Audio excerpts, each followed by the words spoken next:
Bhuair géad fáilte romh an sogadí béal ferriste, bhuair géad fáilte go chaine thug fiechant isteachar na meán sóisialta, go dtí Ardesh Sinn Féin fiche sé, ansá I méal ferriste, Thomansá leis an gcóir leor Natasha Brennan ó Deisceir Blá Cleas Mise, Conor McGuinness Tachtadála ó Fort Lauriga, and it's really great to be here in Belfast. Yeah, it's fantastic to welcome everyone here to Belfast to this year's Ardesh. The sun is shining, everyone's starting to come in through the doors, great crowds, and there's a great buzz in the auditorium as we get ready for the start of the Ardesh. So we have John Finucane, our MP for North Belfast, will be welcoming everyone here to Belfast tonight, and then following that will be Michelle O'Neill's keynote speech. So really excited for that. And a huge amount of excitement on the way into the Waterfront Hall here.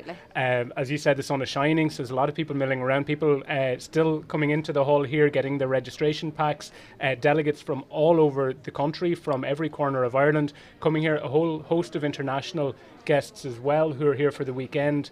An important business to do with this Ardesh, but also a lot of fun.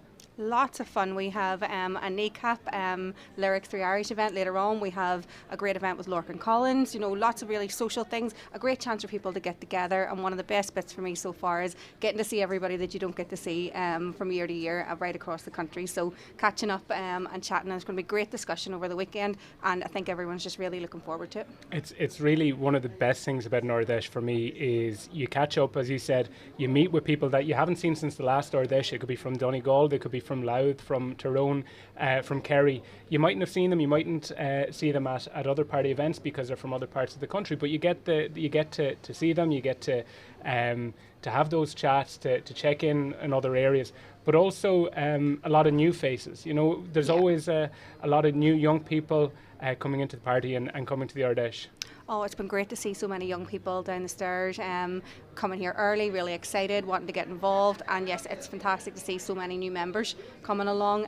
For us here in Belfast, it's been 8 years since we've hosted the Ardesh, so it's great for us to be able to showcase the city. It's the city where Flaciole is coming to this year, so again, sun is shining, great atmosphere. There's going to be fantastic events over the weekend, and we just really want to showcase the best of Belfast. And of course, Belfast also hosted the Oireachtas na Gaeilge a couple of months ago. In this very building. In this building, and so it's great to see the amount of Gaeilge, the amount of the Irish language, so visible here at this Ardesh, but so visible around the whole city of Belfast. Oh, absolutely. It's growing. It's a massive priority for us in Belfast City Council, and again we just want to really showcase that. We're going to have people speaking over the weekend on it, and again our event tonight with around NACAP is just great for young people and that whole revival of the Irish language, and I think it's really, really exciting.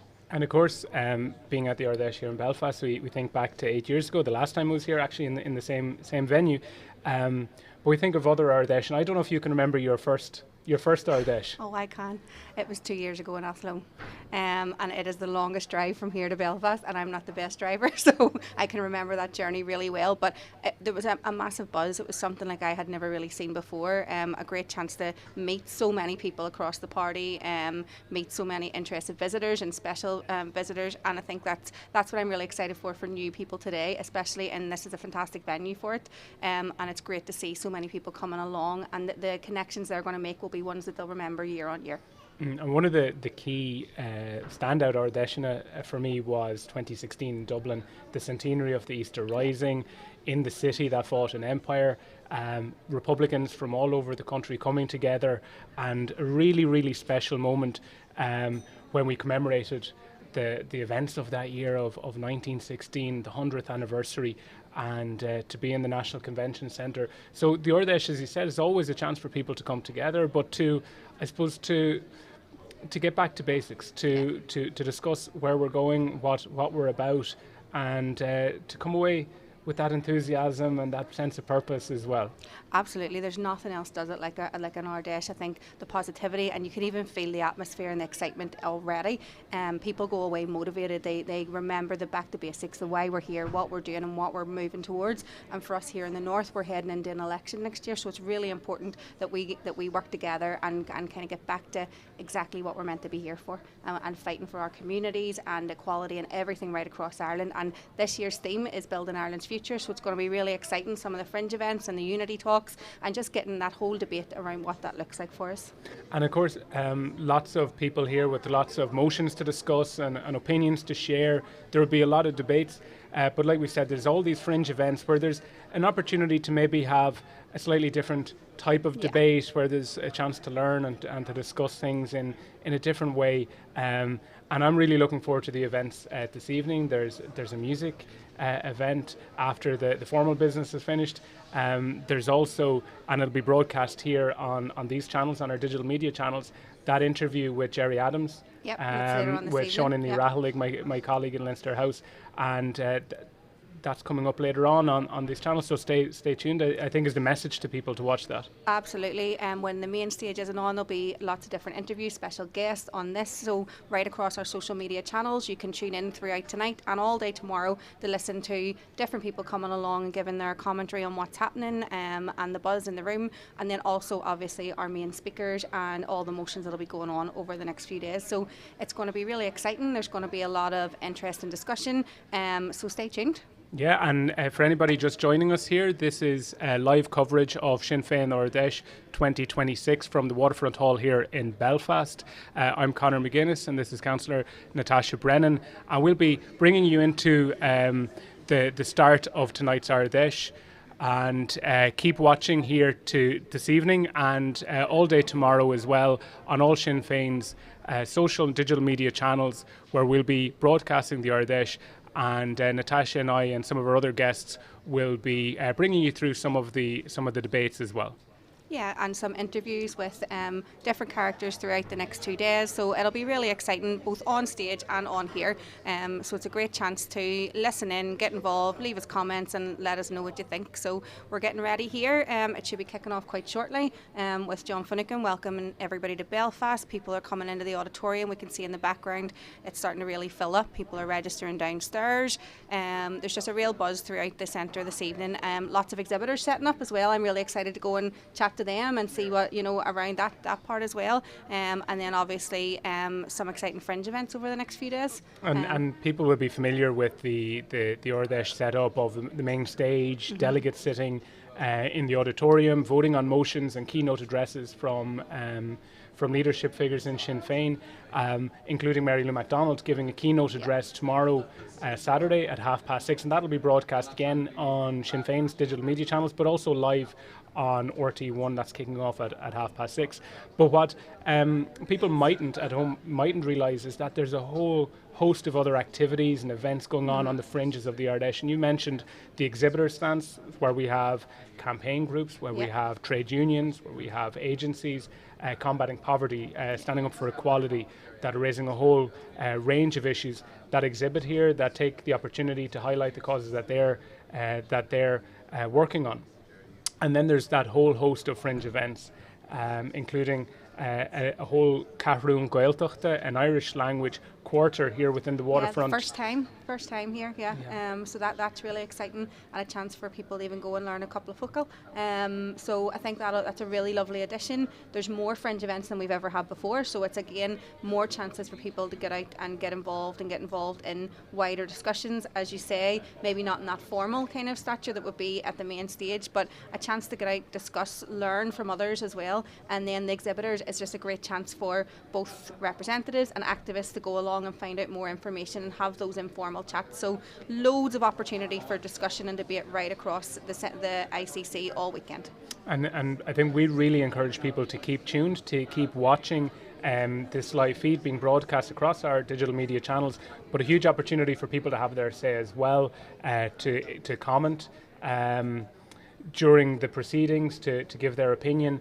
And we'll be heading live to the auditorium fairly soon now to hear John Finucane, of course MP for North Belfast, opening proceedings here, welcoming attendees to this city and to this Ardesh 2026. Yes, and following that we will have Michelle O'Neill's keynote speech at 6:10, and then later on this evening Pierce Doherty will be speaking at 8 p.m. So lots of really, really great highlights tonight, as well as lots of speakers on the stage in the middle, and then in between that we're going to have some interviews, debates and discussion and commentary on this channel as well. So lots to get involved in on a Friday evening. Grab a cup of tea and stay tuned.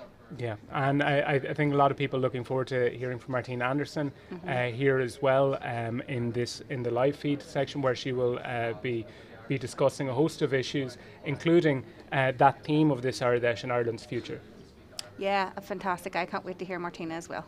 Yeah, and those of you just joining us here, we're also teeing up that Jerry Adams will be speaking with Sean Ní Rathalig here on this channel later on this evening. So stay tuned for that, and that'll be in the next hour and a bit. And we're going live to the auditorium here, and we can see delegates taking their seats, and indeed a packed room here already, as people are getting ready to kick off Ardesh 2026. Yeah, it looks exciting so far. The stage looks great. Everything's set up, and we're just waiting for the live event to start. So a really exciting evening ahead, and lots of great debate and discussion to be had. And this is obviously the first Ardesh, as we've said, in Belfast in 8 years. What does it mean to you as a public representative representing this part of Belfast? Oh, it's fantastic. I represent South Belfast. It's amazing that we're here in the ICC in South Belfast. It's also a building that is owned by Belfast City Council. So again, the fact that we're here is fantastic, showcasing the best of Belfast and our council. And we really want to showcase how much the city has changed, the future that we want for everyone. And again, the FLA is coming here for the first time in August, so we're 100 days out from the FLA, and we're really excited for that. So this is kind of a precursor, so let's show what Belfast off. And the sun came with us today as well, so it's normally not this sunny in Belfast, so I think it's great. Hopefully people get to get out around the city, right across the communities over the next few days, and really enjoy it as well. And having an event like this, be it the Oireachtas, be it Fleadh na hÉirean or in Ardesh, it really showcases the city, and it's the presence or the impact of that can actually be felt in the city. People notice, they see the signage, they see the additional footfall in the city, they see that there's people, visitors coming into the city. But it's I think a huge for any location, it's a huge opportunity to show off and showcase the best of what you have. Absolutely, and I think it's great that people right across the island can come here and see how progressive the city is, the great things across the city, the tourism and the community tourism that's right across all of our communities, and we really want to showcase that. And I think as well it's great for the economy, it's great to get people here, and hopefully people come back and visit as well, and that's a real massive thing around the FLA too. So 2nd to the 9th of August, if you're going to be anywhere in Ireland, you want to be in Belfast. It's going to be the biggest FLA that there is. It's so great opportunities. We can hear the claps now coming from the auditorium. Well, there's definitely something happening in there. We can see there's still people coming in, so they might be holding off for a few minutes until everybody has had an opportunity to get in. But I actually came up from Dublin yesterday after we'd finished in Leinster House. I drove up the road from Waterford rather than driving back home and coming up this morning. So I had an opportunity today to tour a little bit of Belfast, east, west and south, just to see some of the sights and get reacquainted with parts of the city that were familiar to me many years ago, and other parts that I hadn't been in. And look, when the sun is out, this is a fantastic country, and Belfast is a fantastic city. Oh, absolutely. When the sun is out, there's nowhere better to be, and there's great opportunities to go and visit the community tourism right across the city. West Belfast obviously has the James Connolly Centre, the Roddies, different places you can go and look at the history of the struggle, and then where we've obviously moved to now, and it's amazing.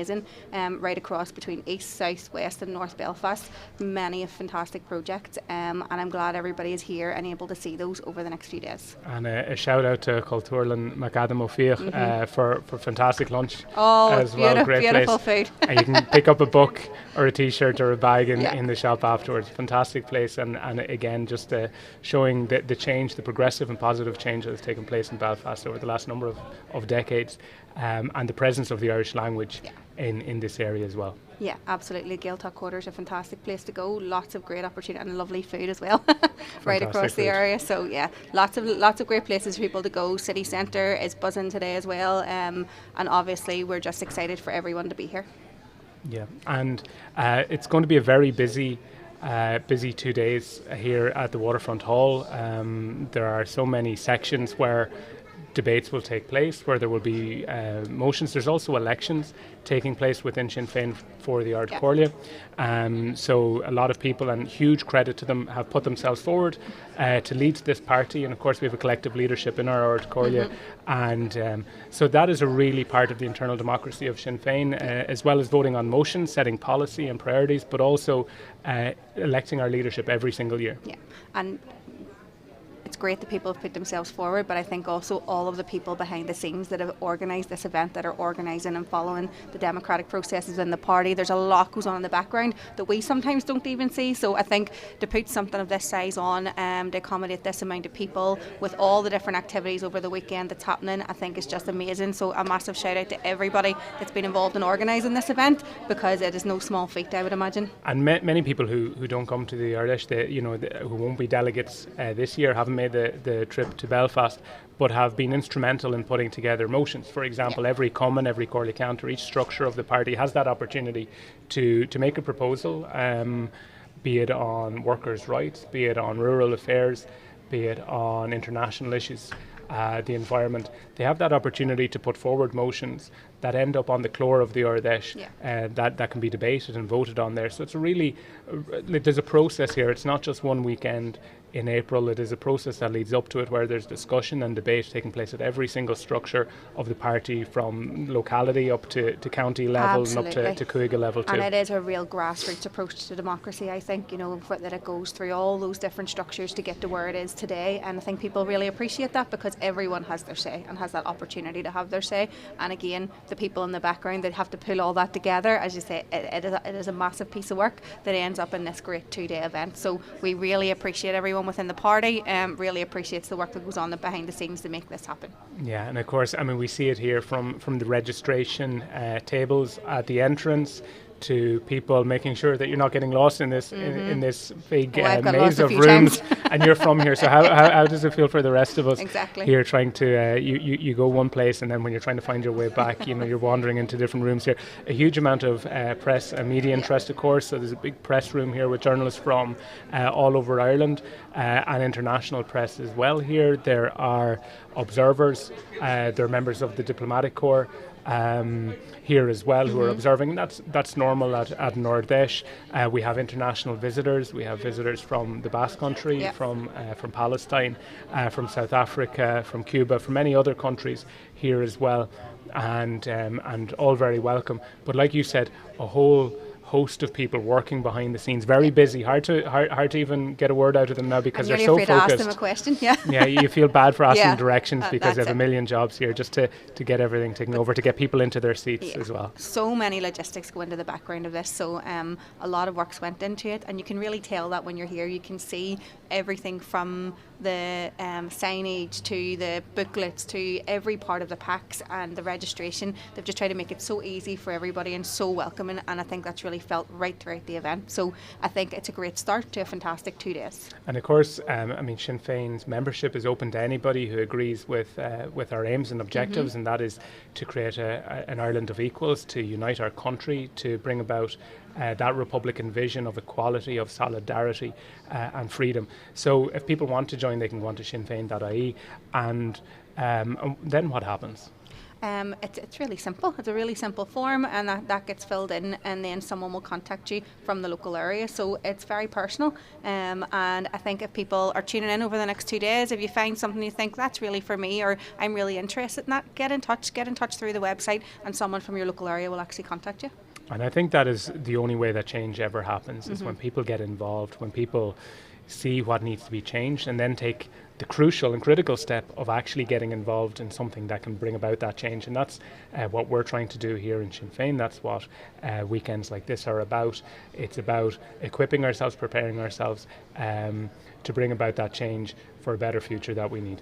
That's it, and every person, no matter how small, has their part to play. So if you do find something over this weekend that really piques your interest, if you're thinking, you know what, I would like to hear more about that, I would like to discuss that, I would like to be involved in that discussion, every area needs more people. We want to build a better Ireland, and for everybody, especially our young people coming through. So if you're interested in any way, get in touch. That's what I would say. I would say get in touch and get involved. Yeah, and of course you're a councillor on the ground here. You know that definitely go to the website, fill in the form if you want to get involved. But if you want to have a conversation with somebody, get in touch with your local councillor, get in touch with your local TD, MLA or MP. Have that conversation and see how best you can get involved. And for most people, that will be joining your local common, your local branch at local district level.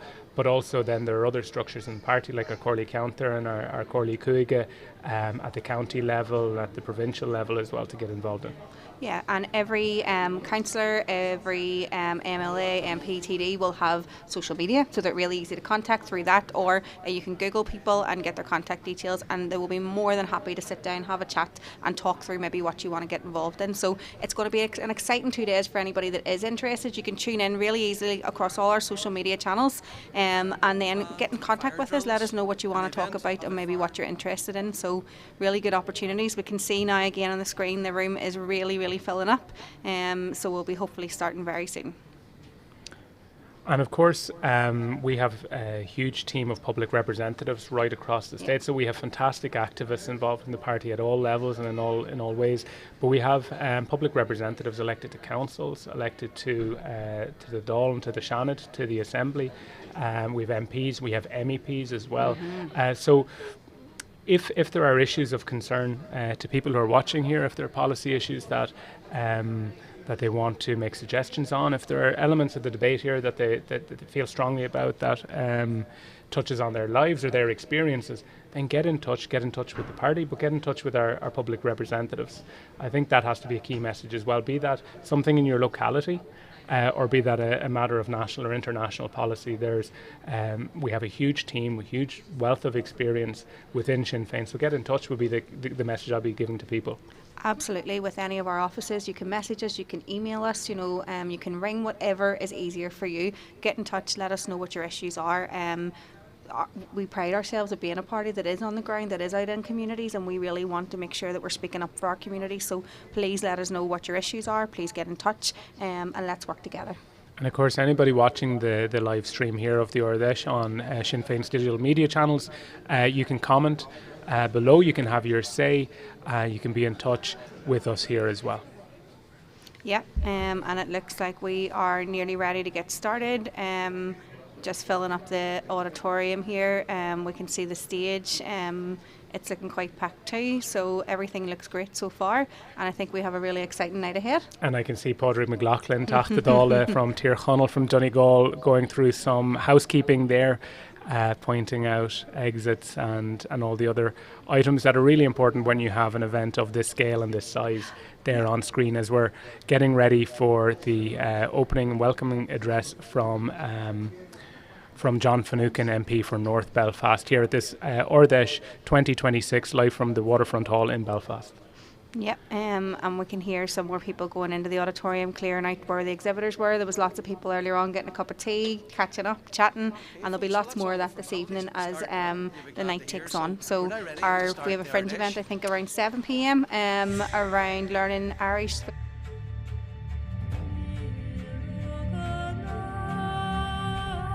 For generations, Irish Republicans have asserted our right to a free and independent Ireland.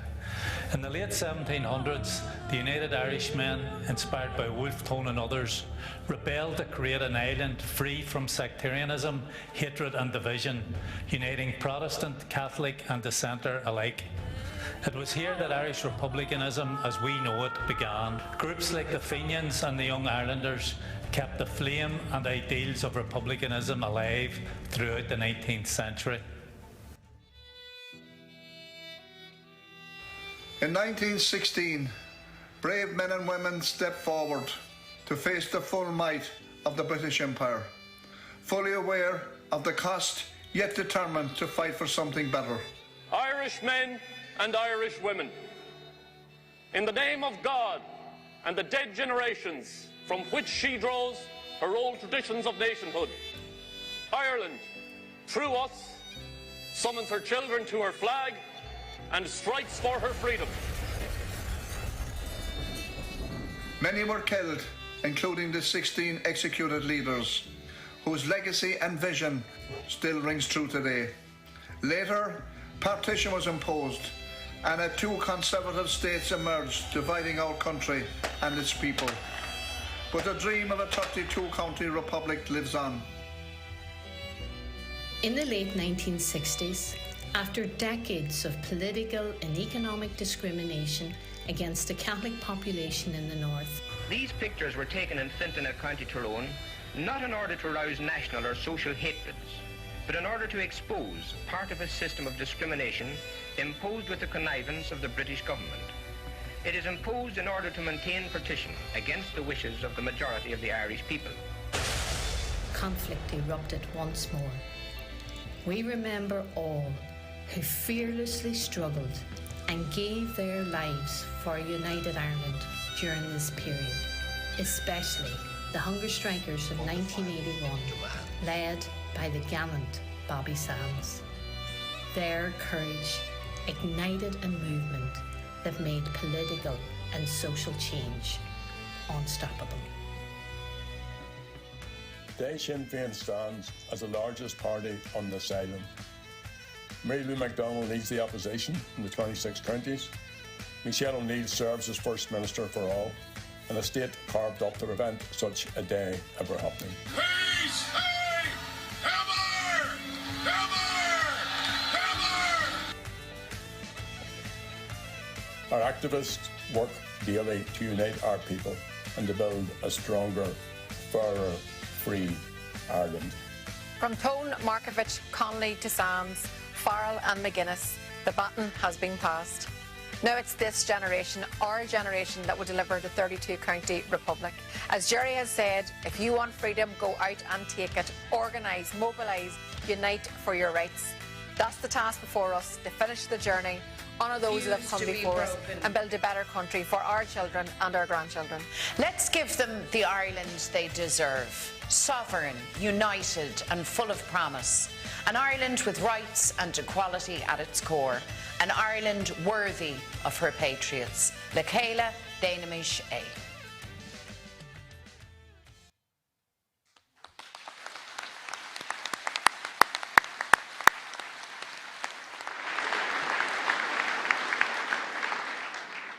Acáirde, Fáilte Rómh go Belfast.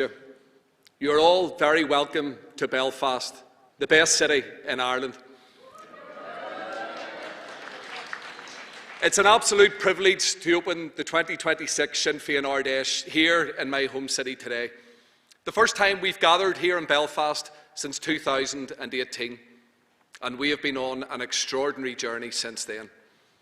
Sinn Féin is now the largest party in Ireland. In the south, we lead the opposition, and there is now a road to a future where the next government can be a left Republican government, a government for the people. In the north, for the first time ever, we are in the First Minister position, in a state that was built to ensure that that would never, ever happen. But it has. And it has because all of you here believed in it. And more importantly, you worked your hearts out to achieve it. Sinn Féin is working every single day in the Assembly to deliver change. And every day, those who want to block change do their worst to obstruct progress. But they won't succeed. We will keep moving forward.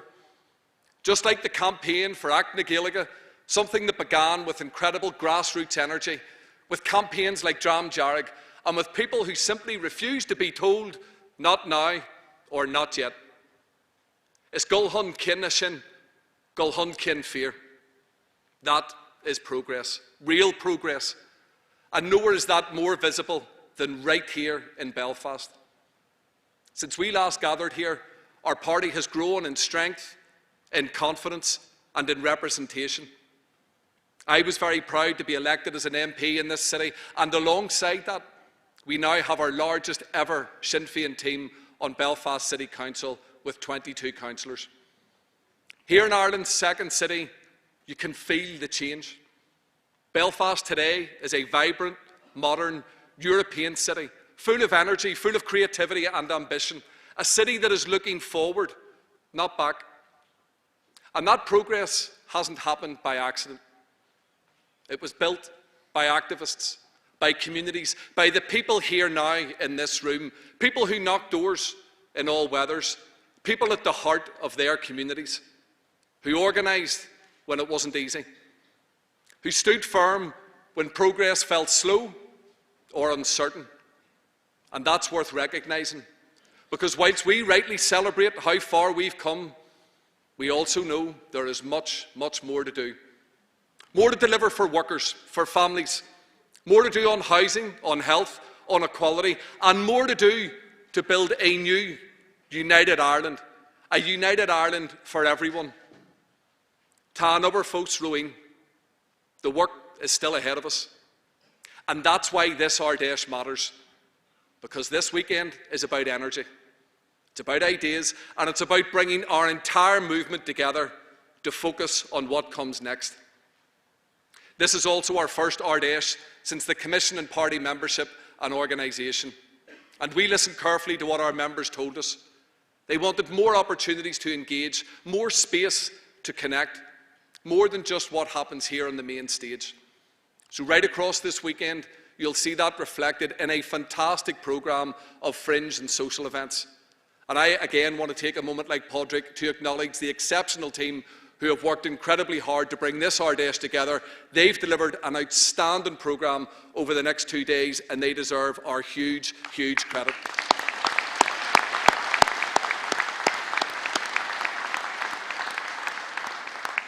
Starting tonight, right here, we have the Lorcan Collins and Phelim Drew event at 9 p.m. on the floor 3, with tickets available at the door.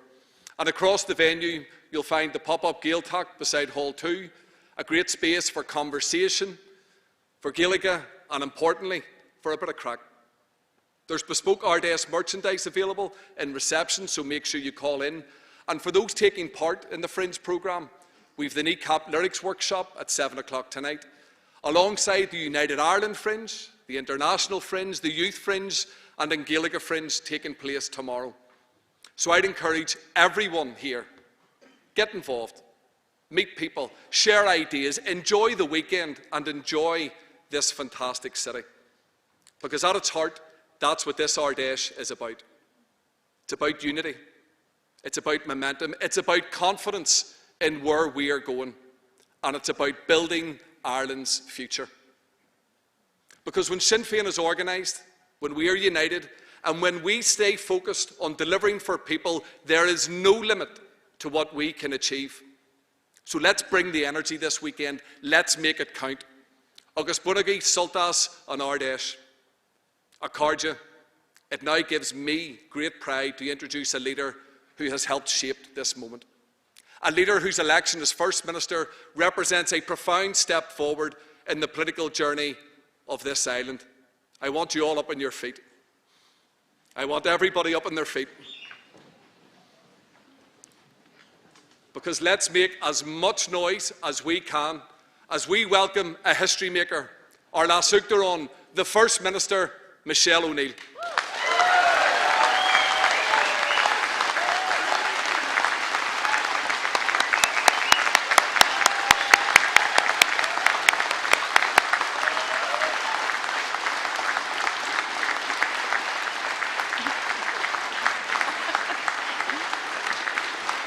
Thank you.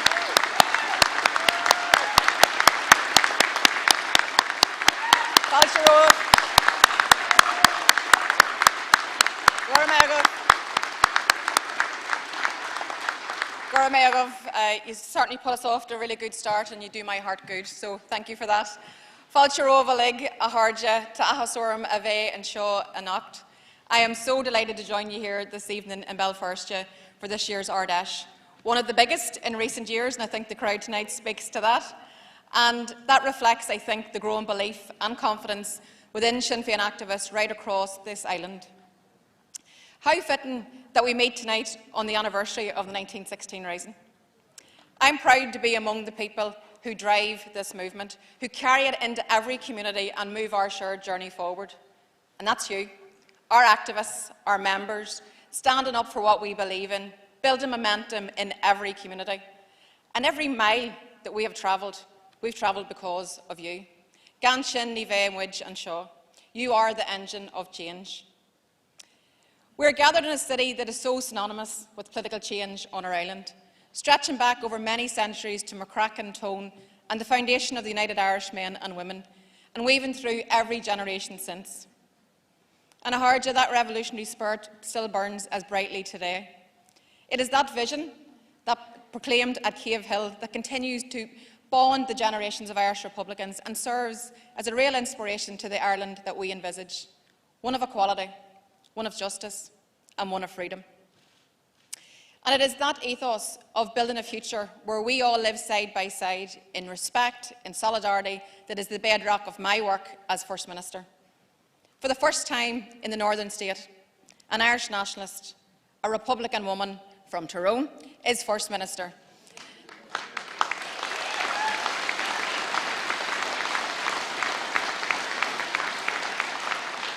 And that was a moment of historic change. But this isn't just about symbolism. It's about respect. It's about responsibility. To lead for everyone, to serve all communities, to work and represent everyone equally. And by word and by deed, that is what I am working hard to achieve. Ag obair ar son gach ila duine, gach ila lá. That means reaching out to everyone who calls this place home. It means showing respect to all cultures and identities. And for me, that's what leadership looks like.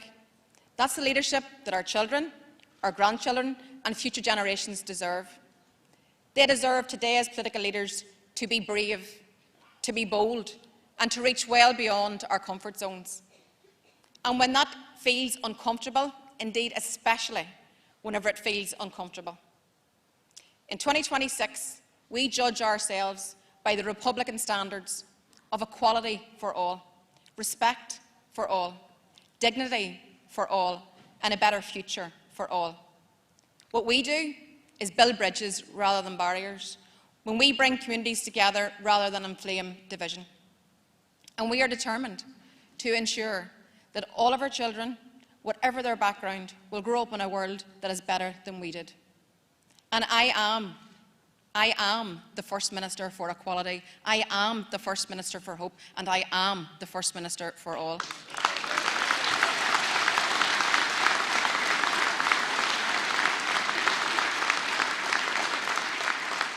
Politics works best when people work together with a common purpose. And I believe that all four parties of the executive should be working together to deliver on the needs and the aspirations of workers and families, especially with the ongoing challenges and the cost of living crisis that's affecting so many people who are just trying to get by. The common ground should always be on delivering what matters most, delivering for workers and for families, and I will never stop trying. Now, progress in the executive has been slower than I would have liked, and I understand people's frustrations out there because I too feel that frustration. However, despite my best efforts and those of the Sinn Féin ministers, there are quite simply some who do not want to work together. You see, the DUP want to turn the clock back. They're attempting to block and delay progress on issues that would make a real difference to people's lives.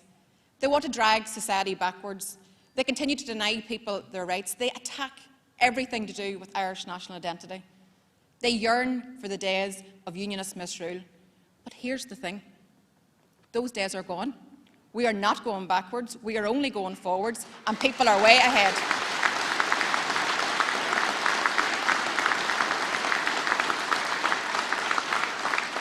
I believe people are way ahead because they see the big idea of our time. They see Irish unity as the answer to a brighter, better future. In the meantime, we will turn up every day. We will have families' backs. We will keep driving forward. And why?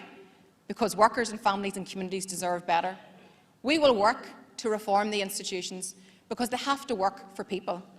And I'm given a commitment that we will look at the proposals to reform the institutions, and we will work with other progressive parties to deliver the change that is needed to end the blockage on progress.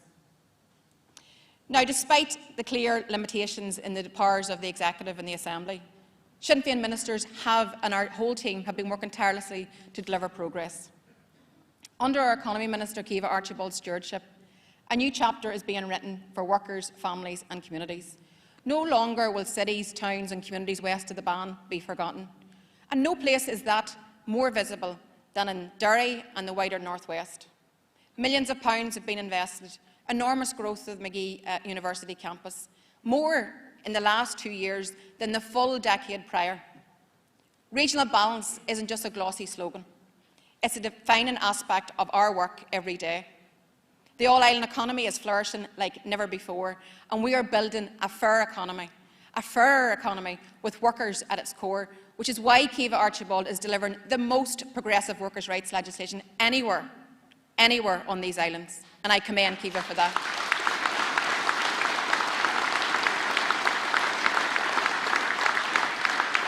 In infrastructure, Liz Kimmins has been working really hard investing in our wastewater infrastructure, our public transport. She has championed the needs of local communities. The opening of the new state-of-the-art Grand Central Station has allowed for an early Belfast to Dublin rail service, boosting connectivity across this island. She has frozen public transport fares to help people get through the cost of living crisis as fuel prices soar. Millions of pounds investment in new roads, active travel routes and cross-border greenways, and the full funding of community transport services, which is really central to rural communities. Whenever it comes to road safety, there is no more important a project than the A5.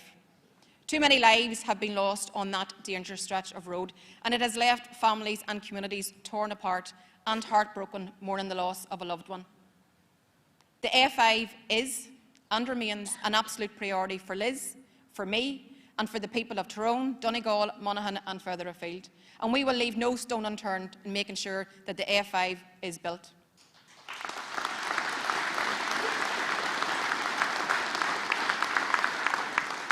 John O'Dowd, as our Finance Minister, continues to fight the corner of people here in challenging the British Treasury at every turn on their cynical cuts and their inadequate budget. While some parties told us our efforts would be in vain in fighting for fairer funding, that we should just sit back, suck it up and get on with it. But our Finance Minister didn't accept that. He took the fight to London, banging on the door of the Treasury. And since then, Sinn Féin since we've taken up the ministry, we have secured an additional £1.4 billion in funding that has gone straight into healthcare, special educational needs, childcare, Loughney, and providing more and more supports for our small and local businesses. This funding has also allowed us to deliver fair pay for our hard-pressed public sector workers in our hospitals and our schools and who work on our roads and right across all the different sectors. But I argue there is much, much more to do. We need to see more all-island cooperation, including more joined-up work across the North-South Ministerial Council. The limitations of this devolved arrangement couldn't be in more stark contrast this week. Whenever we see headlines of budget surplus of more than €9 billion in the 26 counties, whilst the expenditure is starved here in the north, that's the true cost of partition. This Ardesh is being held against the backdrop of a society endemic with violence against women and girls. The murder of women, domestic abuse, coercive control and inequality between men and women are all the outworkings of deep-rooted, outdated patriarchal institutions, history and culture. And I do not say that lightly. I say it to reflect the true gravity of the situation before us. Violence against women and girls is a national emergency across this island. It is claiming the lives of women in our towns, in our cities, in our villages, in homes right across the country. The attitudes, cultures and prejudices which drive and enable violence must be challenged wherever they occur. And that's the responsibility of everyone in our society and every aspect of our society, because violence against women and girls must end.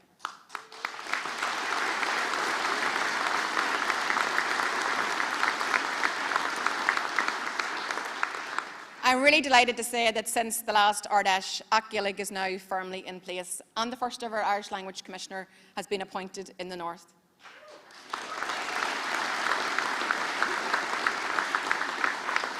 And there's no escaping the reality that the Irish language is going through enormously exciting times as the largest revival in generations is underway. So to all the young Gaels out there, your energy is infectious. Spragging Shiv Ogan Ola Lame. Keep her lit. Keep going. Keep celebrating. Keep celebrating our language and culture. Keep campaigning for language rights.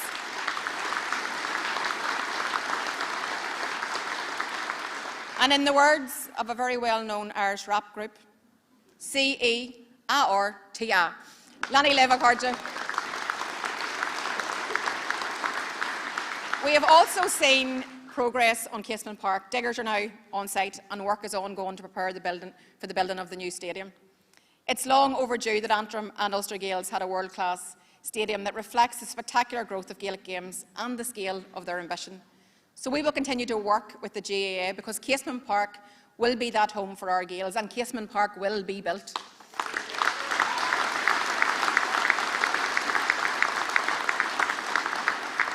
So while we are working tirelessly to deliver for citizens here, Westminster continues to fail all of our people. While the name on the desk may change, so whether it's Johnson, Truss, Sunak, Starmer, or even, God forbid, Farage, one constant has and will always remain: their contempt and their complete disregard for the people and communities here. They brought us partition, Brexit, they crashed the economy, they forced over a decade of austerity, they have failed on the cost of living. So my message to Keir Starmer is clear: our citizens are not second class. People here are entitled to good public services, they're entitled to a good quality of life.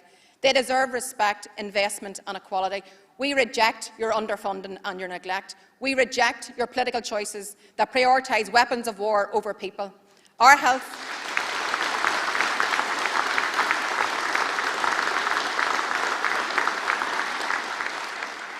service, education and all of our public services have been decimated by Westminster.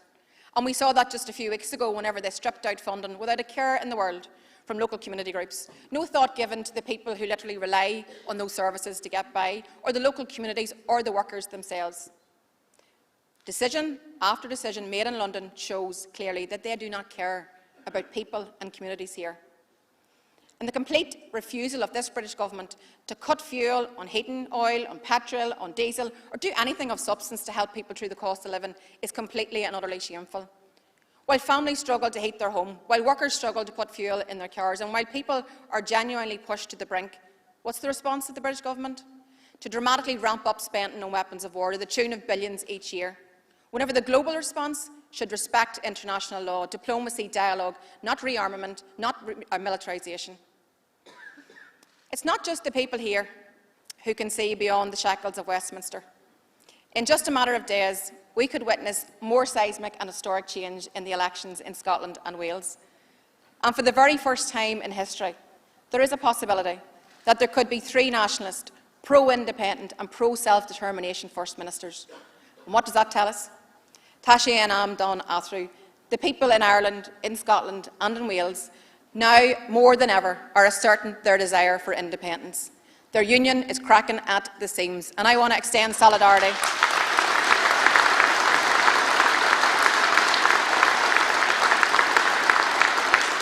And I want to extend our solidarity from the Ardesh to our friends in the SNP and Plaid Cymru in their election in the coming days. I also want to extend our continued and unwavering solidarity with the people of Palestine. The Irish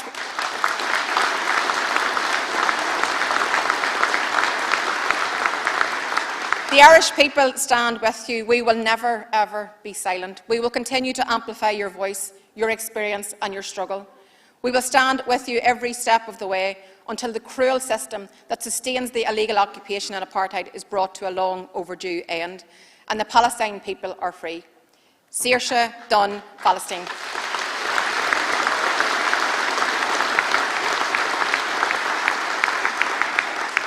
Harja, this week the British government have once again made another selfish political choice. They have made a political calculation to give preferential treatment to their state forces rather than deliver for victims. That flies in the face of the Stormont House Agreement, which was agreed by all political parties and by both governments. They have failed to tackle the legacy of the past, failed to command the confidence of victims and failed in international human rights standards. So this evening I want to acknowledge all families affected by the conflict, many of whom are with us in the room tonight. Our Ardesh extends solidarity and support to all of you who are continuing to struggle for truth and for justice. Sinn Féin will continue to challenge the British government as it continues to deny access to truth for families, as they continue to duck and dive from its commitment to legacy legislation. There is one woman in particular in my thoughts tonight, and that is Bridie Brown, the wife of Sean Brown, who was murdered 28 years ago.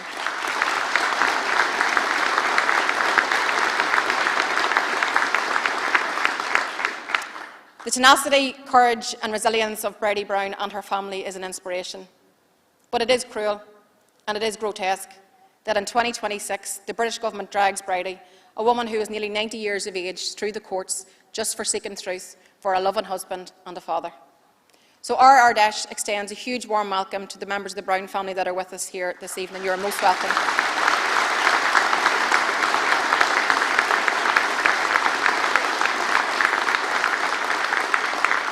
You are so welcome, and we really appreciate you taking the time and joining us here this evening. So our Ardesh sends a very strong message this evening. There must be a full public inquiry into the murder of Sean Brown. That must happen now. No more cover-ups, no more delays. Ard, we face into a number of elections, including by-elections not too far away, and next year's Assembly and Council elections in the north, followed very closely by Westminster and Dáil elections. Those series of elections are the tipping point. The tipping point where we can send a very clear demand for constitutional change in Ireland. Sinn Féin is stronger now than at any time in the last 100 years, and we are planning for change. The Irish government should be showing leadership and planning for change.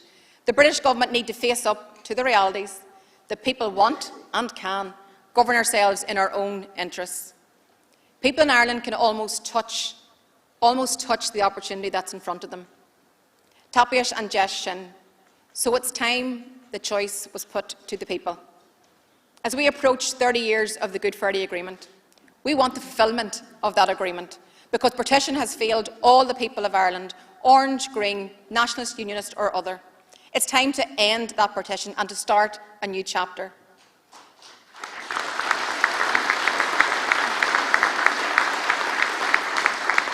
Sinn Féin eyes are very much focused on the future and look into the future with confidence. So let's remind ourselves at our Ardesh what our journey is about. Justice, equality, building a new united Ireland. The time to build Ireland's future is here and it's now, in our communities, in our politics, in our activism. And the responsibility is on all of us to continue to organise, to plan, to deliver, step by step, community by community, our island Lakela. Let's go from this Ardesh this weekend, determined, confident, proud, and let's finish this journey. Guramila Mayagov Galar.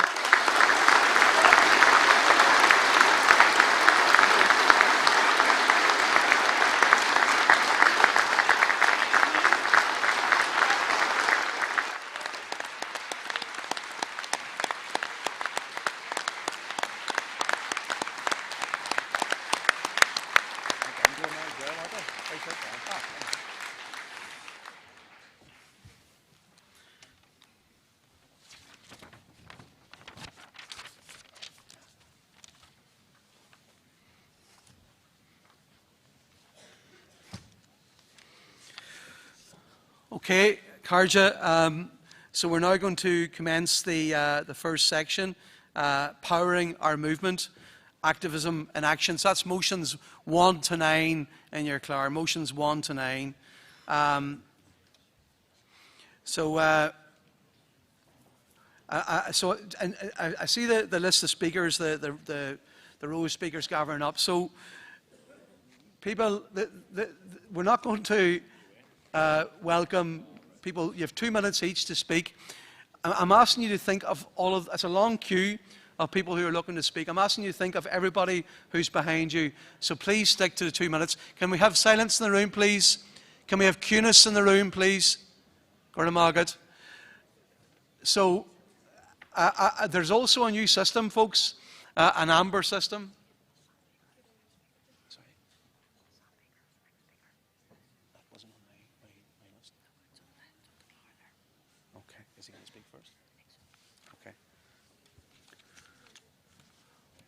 Okay, I'm going to introduce Sam Baker in a second, our Ard Rooney. Before I do that though, I just want to make it clear to people who are queuing up there, so there's no awkward moments. You're going to see a system, a traffic light system for speakers, so you have 2 minutes. Whenever there's 30 seconds. No, focal Donna, Jerry. Oh. Támid bio Jerry. So Támid an seo, tá mé bhí se bheith an seo le Jerry Adams. Jerry seo ar géad Ardesh email firsta le stig de wat 8 million. Conna sa bhhíonn sé sin ditse tá annach chud ahrathe héis ahrú sa chathair Inis tam faoi consulhchaí tú bhean seo. Well, tá an Grian, Tá Grian amoi. sin ahar mór. Tá scapta go hán mór. Like tá sé masra lua Jehinia. Agus tá scapta mór. Sa cahar, well, an rud is far, agus an rud is mó an seo is an Gaeilge. Sinné. Tá an Gaeilge an ahanais, agus tá sé sa leir go mé sé ag géirí níos leidre. Agus ahan cím tá sé ag géirí níos leidre.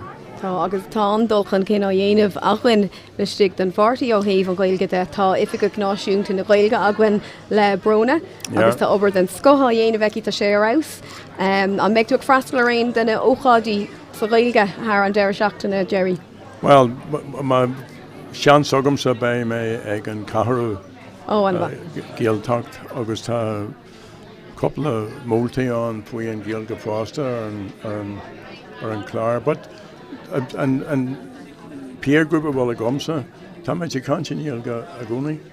Ahan lá sin just an slí an bhfuil méid níl mé abal a cant agus sin lecht more the Dani, even if you don't know all the technical terms.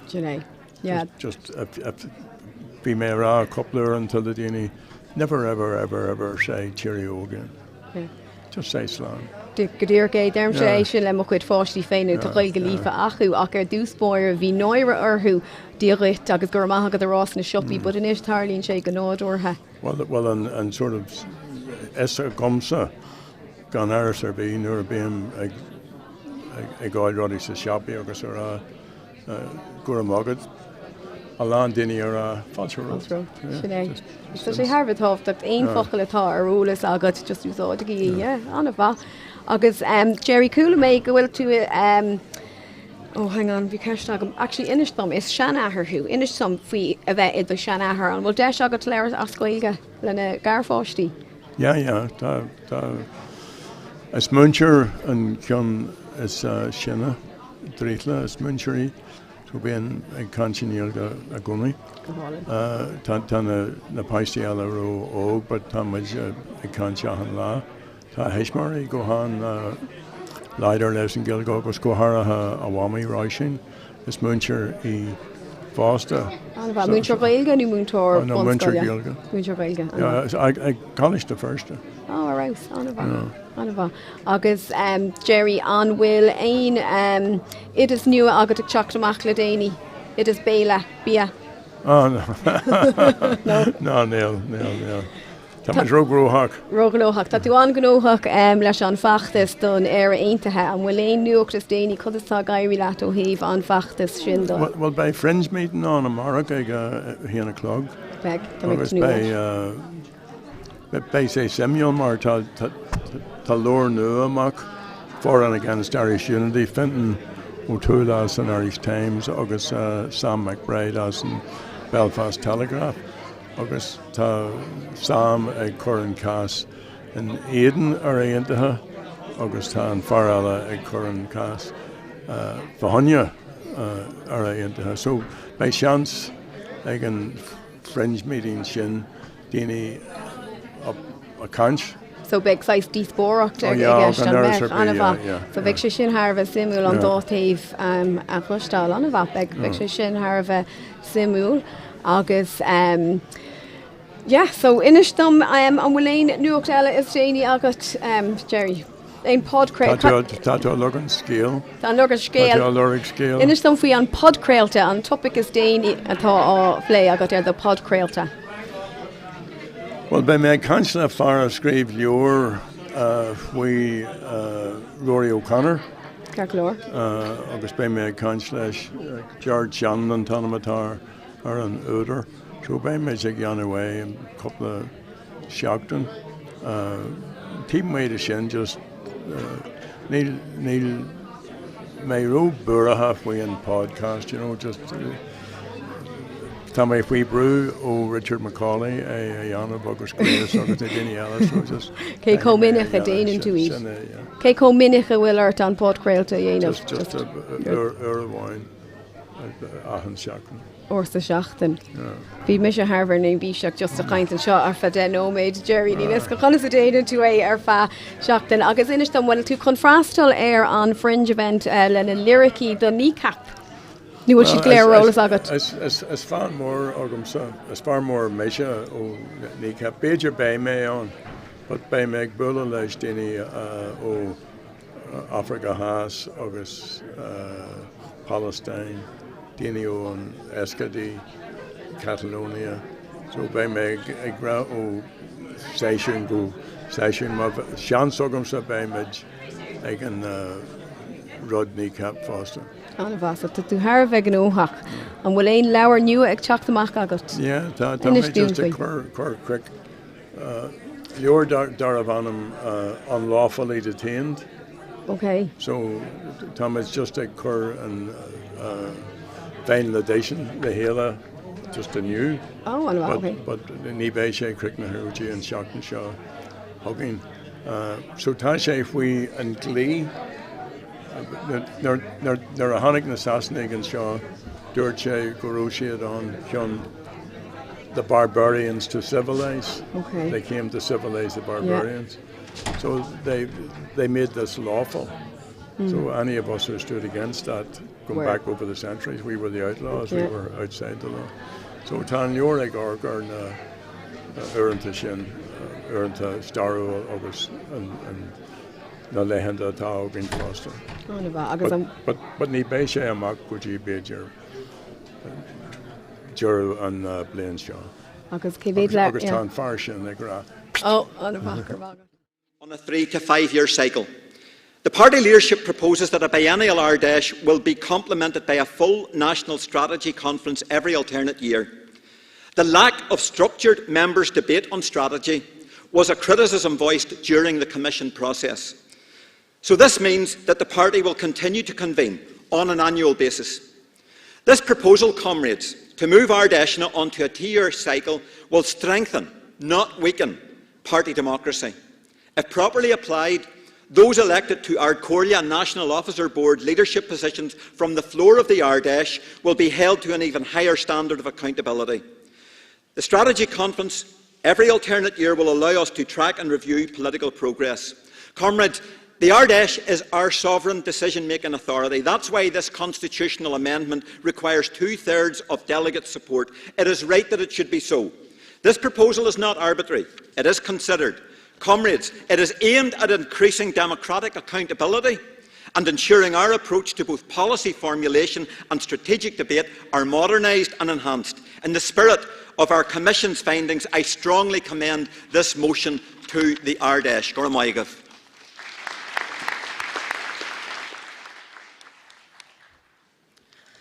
Carja Tomás O'Neill, Collier Duskert for first Bone Common, Tomás O'Neill, Councillor in God's Country in North Belfast.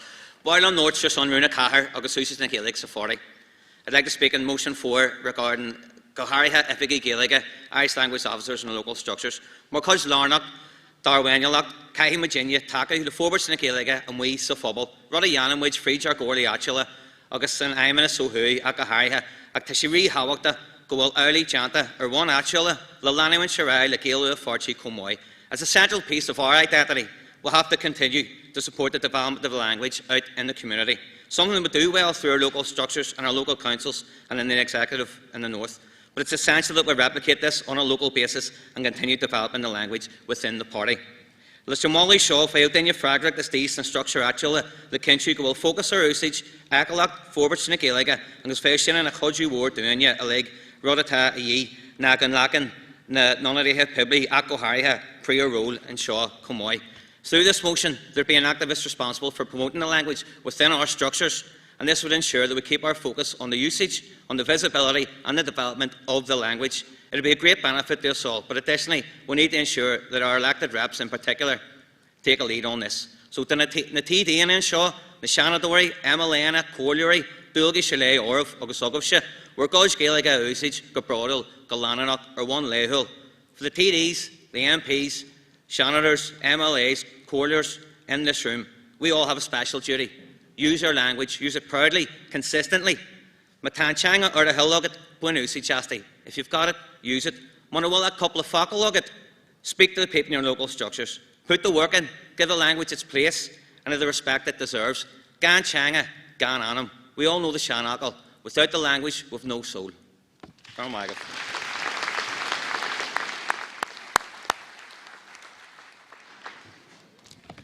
Oh no, Finn, common worried Farrell in Gallev, and we spoke earlier about the most beautiful city or the best city in Ireland. I want to invite you all back to Galway, where we have a job of work to do to get Mark Lohan elected as the TD for Galway West. I wanted that to be the first thing I say before I move on to the motions in this section, but I was particularly moved to speak here by Michelle O'Neill's comments about keeping on the campaign for language rights, and the speaker before me made that point well. But I would like to ask the question, if you all look to page 5 of the Ardesh Clár, you'll see that there is a line that simultaneous translation will be done on speeches in Irish and headphones are available at the side of the hall. Now, I don't know if they are. I know this has been in Ardesh Clárs for a number of years because I've raised it with head office asking them either have it available or don't include it here. I don't know. I don't know, and I'd like that to be resolved because I think again and again we have a similar discussion around the Irish language. I note that there is a podium in front of me with big, bold English text and a small little Irish language thing underneath it, and I raised that at a conference previously, and I just think in that spirit that we are the best party for the Irish language. We have the most exciting and ambitious policies for our language that have ever been developed, and we are in a moment of language revival, so it's important that we live up to that too. And that relates to these motions because motion 3 is actually already policy. So this idea of having 50-50 communication, Irish and English, and that is a wonderful idea, that was already adopted as policy. So my question is, if we are re-adopting policies that already exist, there is a more structural problem there. It's not about whether it is policy or not, it's about whether it is implemented or not. The same is true when it comes to the policy to have a translation officer that was adopted a number of years ago that did not take place. And the same is true of other things. So for instance, we're having a big discussion now about whether to have an Ardesh every year or every 2 years. Last year it didn't happen even though it was meant to. So the question there is implementation of policy. Where is the clarity on that? And I also just want to raise a point of concern around motion 4. The way it's worded seems to suggest that any Irish language officer doesn't necessarily have to speak Irish. That's true in some places, but the national officer must be able to speak Irish. Thank you very much. Go to Milamaki.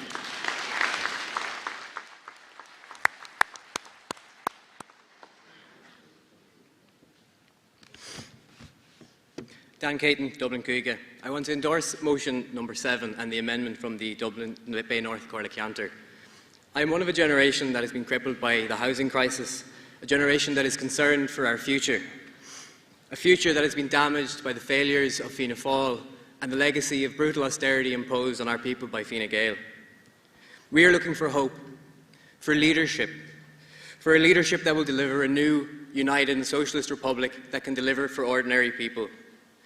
I know that Sinn Féin is providing that leadership, and I commend the work of our leadership in building a broad coalition of the left and of other opposition groups that can challenge and break the stranglehold on our state held by conservative forces. There is an obligation on all of us to work in our communities to support the work building coalitions between and during elections to fight for a new and united Ireland. When the election in the South comes, I know we will be ready to lead a progressive coalition that can deliver the hope and that new Ireland that we not just want, but that we need. And I commend motion 7 and that amendment, which sets out how we can continue that work. Good my good.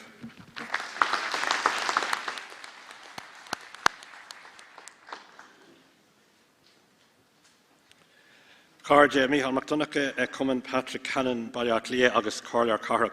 Éireann of Corra Gwine, Runa Hain on Ard Corla, Fan leis an Ardesh Blin Tool, Shahay and Dane Lachas, Slesh na Buil on Ardesh, Agus Fogling Quilla Blin. At the Dublin Bay North Corla Counter last Monday, our members were unanimous in favour of retaining the annual Ardesh, so I urge you to oppose motion 1. Éireann of Taku le Runa Shea, is public tonic mid, is socialic mid, agus caihi sé sin a bheith lárnach agus contusig in ein clár idachis de bhfuil nua. I urge your support for Runa Rishacht from the Mellows Doherty McKee Cumann as amended by the Dublin Bay North Corla Counter. We need always to be a campaigning party in the communities and on the streets. The work being done in the Oireachtas and in the Assembly is excellent, and I commend all members and staff there. And it must be allied with campaigns that motivate, mobilise and activate people, especially at this time of cost of living crisis and housing crisis.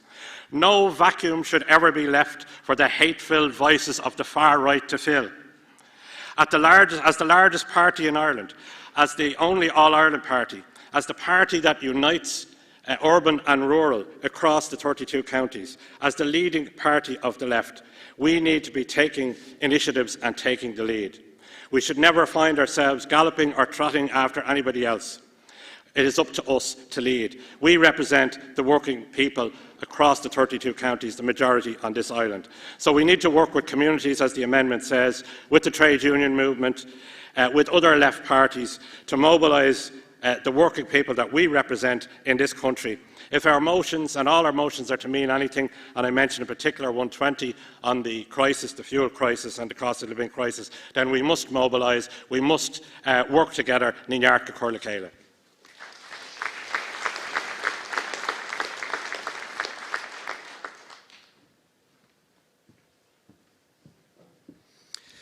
Alex Connell speaking against motion Iver Hain, motion number 1 on behalf of Dublin and Belfast Ógra Sinn Féin. According to for a number of years now, Ógra has been undergoing a significant consultative process regarding national restructure. This process has not been easy, but every member has engaged because we believe in Ógra. Last summer, we broke new ground at a national strategy weekend in Todhchaí in County Armagh. At this weekend, we got together and agreed that despite our different ideas on how the new structure should look, we need it urgently. So early this year, it was cautiously welcomed that we would convene again this summer to finally develop a new national Ógra structure. However, if motion 1 passes, it means that this structure will be not ratified until Ardesh 2028, another unacceptable delay. We will be left at the mercy of an Ard Fheis to call us a special conference to ratify our structure. This is wholly unacceptable. This from an Ard Fheis who has not had democratically elected Ógra representatives appointed to it in a number of years. Ógra reps on the Ard Fheis are currently selected rather than elected, and today there are none from outside the 6 counties. The forensic scrutiny applied to the impact of motions submitted by Cummins, and especially those submitted by Ógra, does not appear to have been applied to this motion submitted by the Ard Fheis. If it was, perhaps more of you would be aware of the impact this will have on your young members. To an Ard Fheis, if it is truly the case, as you have told us, that you have adopted no position on this motion, I invite you on behalf of the young members that I represent to recuse yourself from the top table during voting on this motion, as how am I to explain to my members that you have no position on a motion submitted under your name, under unbelievably vague wording, that you now plan to wave your badge one way or another in front of every delegate here? Some of you will even ask Ógra delegates for their Ard Fheis vote this weekend. Well, here is an opportunity for you to show us how you plan to represent us. For Ógra, this is not a logistical or financial motion, it is an existential one. The laissez-faire approach of an Ard Fheis towards this motion and its impact is not only disappointing, it is insulting and unacceptable to the members that I represent today. As such, delegates, I implore you to vote no on motion 1, on motion Iver Hain. Gurv Mila Moigav.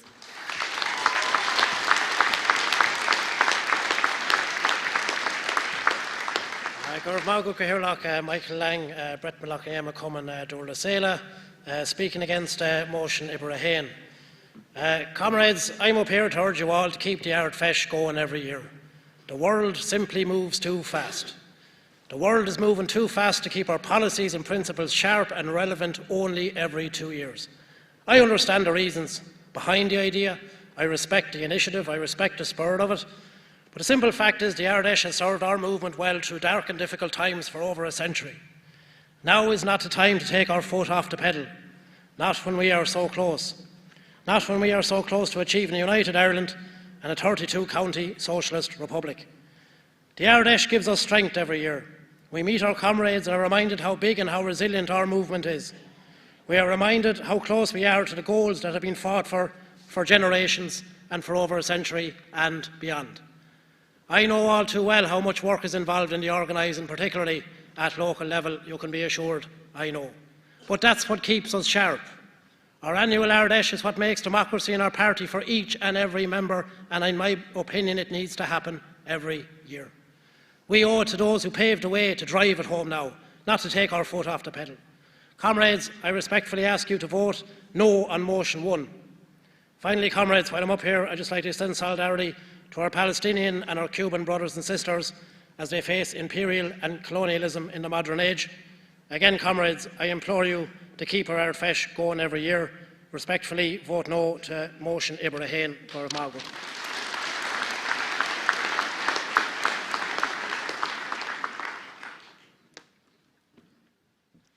Rúri an Muraku, Corla Cantor Nalu, August Cumann Duffy Downey in Noonjalgan, which isn't quite a city yet. I probably should mention something about Drogheda. Look, probably should. No, in fairness, I'm obviously in complete support of Joanna Byrne in all senses. I actually commend Joanna Byrne for the decision she made, not only in supporting city status for Drogheda, but actually in supporting the Palestinian people and calling that there would be no game played by any Irish team against the Israeli felons, is all you can call them, and not even good kinds like we have here. Tom, a kainch our son Rúna Hain agus a tree. It's all well and good us having this conference. It's obviously having this Ardesh, absolute necessity, absolutely brilliant that people have an opportunity to play their part in formulating policy and in deciding who the leadership is. But really and truly, what we need to do is build a fit-for-purpose organisation and movement that engages with its community, listens to its community, and delivers on the issues. And the issues are poverty, cost of living, disability, health, housing. You can mention anything you want, and we know we will only build a proper state for all the people here when it's a single nation, when we build a united Ireland. And we need to do that by policy formulation, which can be done in some of those conferences, but by engaging with the people. We do not have the footprint that we need to have, and we need to build it, because what we need to see is real delivery. At the moment, when Mary Lou McDonald is not the Taoiseach here, the people, and I mean here across the island, obviously in a perfect situation, but Mary Lou McDonald not being Taoiseach at the moment means the people out there are suffering. We need to deliver for them, we need a fit-for-purpose organisation to deliver for them, and we need to make sure we get rid of those people who collaborated with the forces that kept our people down, that have kept this place partitioned, that have ensured that we haven't delivered Irish freedom, and have absolutely failed to prepare for Irish unity, and failed the people across this island for over 100 years. We need to see delivery of the Republic on Phoblach Dubu.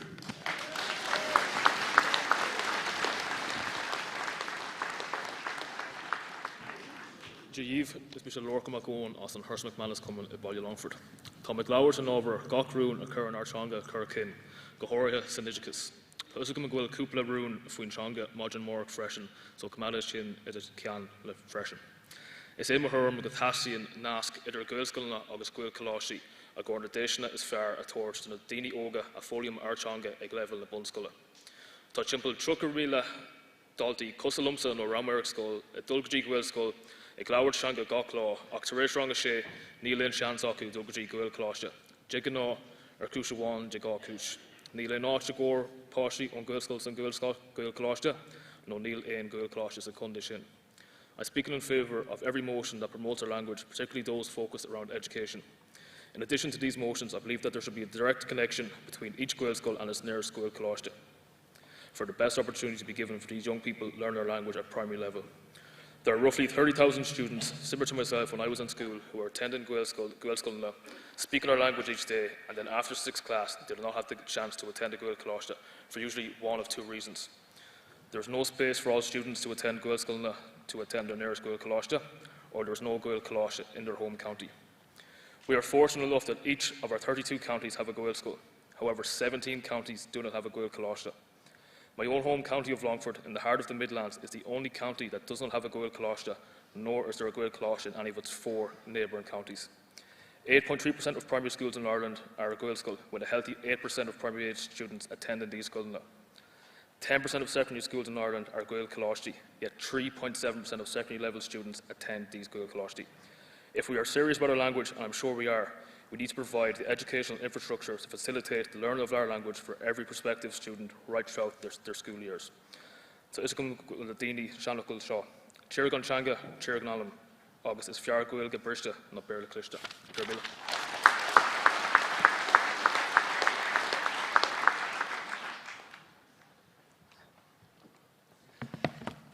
Hello, Carja, Dean McGrath and Dom. I'm speaking on behalf of my membership in the South Tipperary Cola Cantor. I'm speaking against Motion 1. Could I just say, for my point of view, I come from a county that has a history of contrary Republicans. Marcus Fogarty being one, Kevin Brunick being two, Liam Welsh being three, and they've taught me how to be contrary, principled and Republican to the core. Could I just say it's great, and I said I would say it is great to be in Belfast. It's great to have the Ardesh back in Belfast, and when I hear some of the contributions of the Ogre members on the stage, it does fill me with hope for the future. So they've been absolutely fantastic.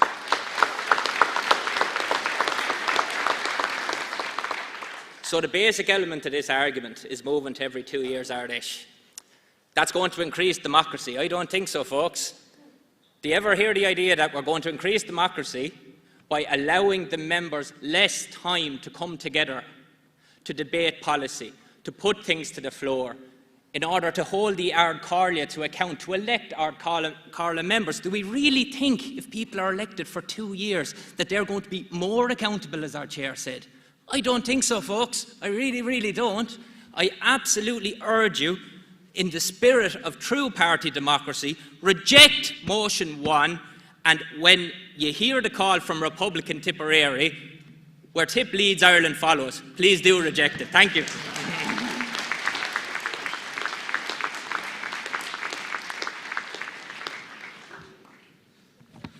Alan Power, Mernon Byrne Cumming, Dublin. Shout out to Councillor Janice Boylan, who's running in the by-election in Dublin.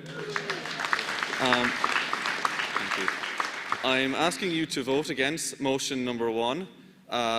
Because a lot can happen in a week, yet alone like 2 years. 2 years is way too long for an Ardesh to happen. It needs to happen yearly. As it allows us members to be heard, to voice our concerns, our opinions, and our activism. And it will allow us to hold our elected reps to account. We are not like other parties. We listen to our members. We're not like Fianna Fáil, Fine Gael. We listen. So listen to us now, and please vote against motion number 1. Thank you.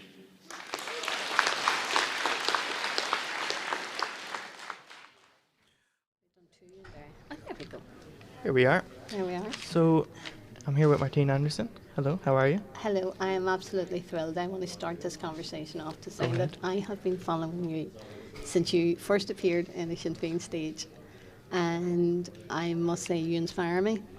I think the young people are doing themselves and our struggle really proud. So I feel really privileged sitting here with you. This is the only time I've ever had an opportunity to share a stage with you. So delighted to be here. Well, and let me echo that and say I'm delighted to be here with you. Am I thinking this is a mutual we appreciation? We could just compliment each other for 10 minutes. I suppose, as you said, look, you saw me come to the stage, and I suppose being an activist is what brought me into politics. Yeah. But I suppose to say it kindly, you've been an activist longer than me. Much longer. Much longer. Than you. Yeah. So can I ask you what brought you into activism, and what does activism actually mean to you? Well, I mean, in terms of the journey, I think that my generation and people like myself had travelled during the time of the conflict, and that you had a choice to make. You either walked away, or you faced the oppression that was happening on our streets, and there was many of us who got involved because of that. But participatory democracy and the need for activism on the ground, grassroots activism. And I think the first, having this first opening session of the Ardesh, I think it's, called Powering Our Movement Activism in Action. I thought that was a fantastic title because it really speaks to my heart. And when I was listening to John Finucane speaking, he opened the session this evening, and he talked about the Commission, and I was in one of the panels of the Commission that went out and engaged with our membership. And our membership was very clear that they wanted greater participation, they wanted to have a say in decision making, and that was listened to. And they also wanted political development and training. And one of the motions that I didn't get a chance because I was coming on, I had to choose between speaking to the motion and coming on. So James, you won to come on here this evening. And one of the motions was about the need for the Sinn Féin constitutional principles and objectives to be embedded into the induction training or training for new members. And I wanted to go up and say, hey, we are doing that, you know, to reassure the members that we are doing that. But they also wanted it written into the handbook. And really, you know, those principles are just about not just the reunification of Ireland, of course, that's one of the objectives, but it's about making sure that the sovereignty and independence of our country and Irish unity is indisputable. And that's the principles and then the objectives. And they also wanted written in the handbook. So I thought the discussions this evening and the motions this evening and the one that is now is being voted on, as you and I in here, is motion 1. And I think I'd love to hear your view on that, because should we continue on with the annual Ardesh, or should there be a biannual Ardesh? And there was, you know, different views being presented as I was leaving the hall as whether you should continue on with what we have or you should go every other year. Yeah, look, I think that debate has happened and the voting's going on now. We had this discussion in our Cummins, and I'm sure the discussion was had in Cummins across the island. So, as you said, it's to have the Ardesh annually or biannually. I was torn. I could see both sides of the argument, and I'm sure if I was in the room right now, I would be torn on what way to vote. But I think what's so good about our party is that we are a grassroots party. We're a party built from activists, and our members decide every decision our party takes, like whether we have our Ardesh annually or biannually. And I think that's what makes our party so special. And I think this is for our grassroots, for those of us that are delegates, including myself. This is our day in the sun. Yeah. Like, this is the day that the membership of our party get to determine what our policy is. And as you say, I've been around a lot longer than yourself, and so have many others. And there's been many in Ardesh that we have brought forward motions to in Ardesh, for instance, on reproductive rights, and lost that vote. But the strength of our party is in democratic centralism, because those that are elected to represent us wherever it may be, whether it be in the European Parliament, Assembly, Leinster House, Council, Senate, wherever, they are bound by the decisions that our membership make at an Ardesh. And sometimes that might be against your personal position. For instance, on reproductive rights, it was against my personal position. But our Ardesh, I was there representing Sinn Féin. So when it came to a vote, you have to vote in line with party policy. And I think that's where the membership feel that this is their day in the sun. It's the membership that get to determine what our policy is, and they want to continue to have a say in that. So like yourself, you can be persuaded by the cost of living argument, of course. You can be persuaded by logistically, it's difficult to do. And as Declan Kearney, when he was on there earlier, he was saying that, for instance, trade unions, they have biannual Ardeshians and conferences, but not required to do it every year, because it gives you a more delivery time if you do it every 2 years. So it's a constitutional requirement, so it's going to take 2/3 of a majority. So somebody might tell us one way or another what way the vote goes before we come off here this evening. I'd actually like to ask you, so you're doing work now in, I suppose, growing our membership and developing and helping them with their skills and getting more involved. Can I talk to you a little bit about that? What's going on there? James, I think I am in a real privileged position, very privileged. It's one of the best roles that I have had in Sinn Féin. I absolutely am on fire politically, actively, in relation to this, because it is ensuring that the work that we take forward, it's grounded in republicanism, steeped in republicanism and socialist principles. Like, we have 48 Sinn Féin accredited trainers, and each one of us have went through this train-the-trainer programme. Now, some people might think of that and they think of maybe in terms of academia, or maybe the field of work that they're working in, that's where they're trained. This was a Republican train-the-trainers programme, and it was a fantastic course, and we all ended up with a trainer's guide, a Sinn Féin trainer's guide, and there's 48 of us across the country. And so we went out, the first things that we did, not the only thing, we actually do a monthly induction session. So, bedroom of their parents' home, or to emigrate abroad. And a growing number of workers approaching pension age in the private rental sector are unsure if they will be able to afford the rent when they hit pension age. Never in the history of the state have so many people from so many backgrounds been unable to access secure, adequate and affordable homes. Of course, these people do not need us to tell them how bad the situation is. They are living with this reality every single day. What they need from Sinn Féin is hope. They need to know that things can get better and that housing can be fixed. But people in housing need cannot wait until the next general election. They want to know what can be done right now. So James Brown, the Minister for Housing in the Customs House in Dublin, here are 11 things you can do right now to fix housing. Right now, double investment in social housing, cut red tape and deliver at least 15,000 new-build social homes every year. Right now, increase the delivery of cost rental and affordable purchase homes to 10,000 units a year and make them genuinely affordable. Right now, activate the small and medium-sized builder-developer sector to double their output of private homes for working people to buy by cutting interest rates, by speeding up planning and providing more cost-effective site servicing. Right now, bring more derelict and vacant homes back into use by setting ambitious targets for local authorities and introducing a punitive tax on willful vacancy and dereliction. Right now, protect renters from rip-off rents with an emergency 3-year ban on rent increases and a full month's rent back into every renter's pocket. Right now, introduce an emergency package of measures to end long-term homelessness, including a temporary ban on evictions, restoring funding for the tenant in situ scheme, doubling funding for Housing First, and use of emergency planning and procurement powers to deliver a specific stream of social housing to exit people and families experiencing homelessness. Right now, for all those living in defective homes, introduce real 100% redress so that people can get their homes back in order. In Dublin City and Cork City right now, fund the councils and the staff to bring our fat complexes up to standard. And right now, give planning authorities, the Planning Commission and the Environmental Planning Court the staff they need to speed up planning. Right now, publish the long-delayed planning guidelines for rural, Gaeltacht and island communities and support these communities to grow and thrive. And right now, reform our procurement, planning and building methodologies to ensure that we can deliver 60,000 new homes every single year while dramatically reducing the embodied carbon in order to meet our 2030 and 2050 carbon reduction targets.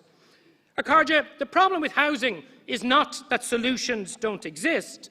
The problem is Fianna Fáil, Fine Gael and the Independents simply do not have the political will to do what is needed.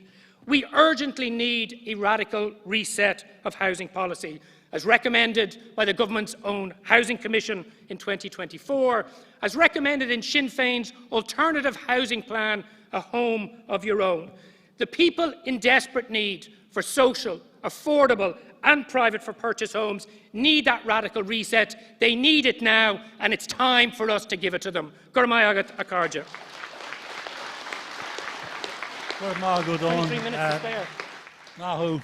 Just before the next speaker, can I just again remind delegates that on the cream sheet that you have, there's an amendment to motion 14. We're dealing in this section with motions 10 to 23. The motion has been accepted by the proposer, so we will just be voting on the motion as it appears on the cream sheet. Thank you. Lanarag. Cormagat, Acáirde Colm Gildernew, Dan McAnallen Common and Vranter, August Chiron, and spokesperson for housing in the 6 counties, housing and communities. Acáirde, the North is currently facing a housing and homelessness crisis. Thousands of families are being left to suffer in unsuitable and unaffordable accommodation. Sinn Féin Finance Minister John O'Dowd has prioritised social housing at every turn, ring-fencing over £400 million in his draft budget and also allocating over £60 million in Mondragon rounds, which has seen the delivery of thousands of new social homes. On demand.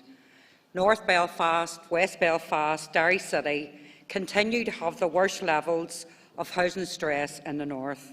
resulting in 3 and 4 generations of one family being reared under the one roof. This must end. Our Minister for Communities then, Deirdre Hargey, brought forward the most ambitious plans. This Minister now has continued to ignore those plans and ignore the growing need within the Housing Executive to build homes. The DUP Minister instead has focused on private developers, speculators, the private sector. He prefers to visit the White House with genocide enablers, ignore the plight of thousands of people who are dying and the thousands of people and their families who are languishing on a housing waiting list. As we know, the DUP do not believe in human rights and equality, but we do. And Sinn Féin will continue to ensure that we campaign for a right to a safe, secure and affordable home, homes built to meet the need. We also want to ensure that the Minister reinstates the intimidation points for people fleeing their homes as a result of domestic violence, sectarianism and racism, just as a few examples. People who are sleeping on our streets need to be provided with emergency shelter, and they need to be supported throughout their journey in securing a place to call home. We must continue to challenge the British Government in their funding model, which is well below need, to ensure people have somewhere to call home. Comrades, I urge you to support all the Housing motions, and particularly motions 11 to 15. Cormaggov.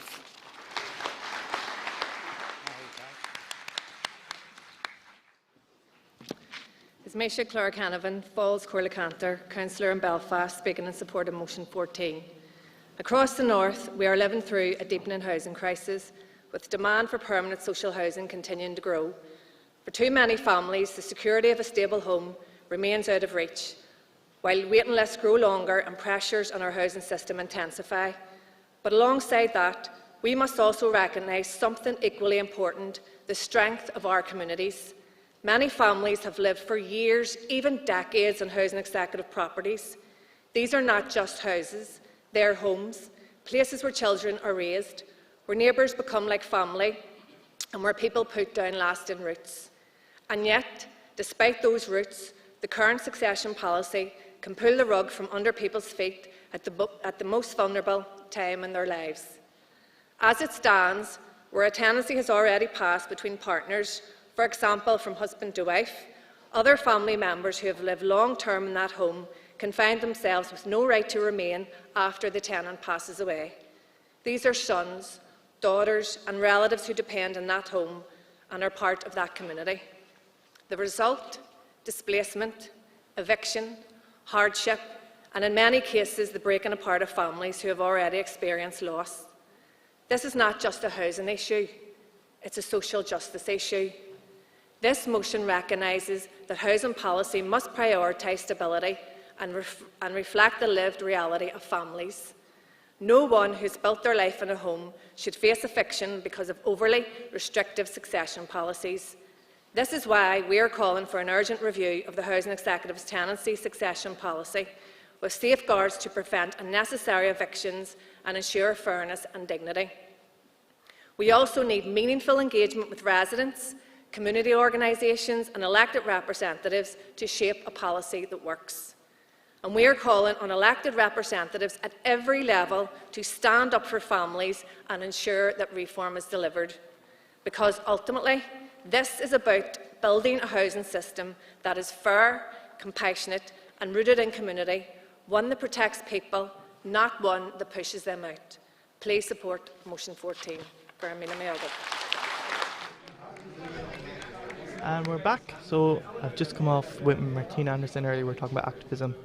But now we have Anya with us. Thank you for joining us. So you're a councillor, Anya. Can you tell us a bit about, obviously, where you're representing and a bit about that? Yes, well, I represent the most glorious place in Ireland, which is South Armagh, right on the border, just just on the border between Louth and... Most glorious place. Best place on earth. I will be the biggest advocate for South Armagh. We can have arguments about that. I think Kildare is pretty good, but we can move past that. You were in the hall, were you, just there a few minutes ago? Yes, I just left when there was the motions and stuff like that on housing and different things like that.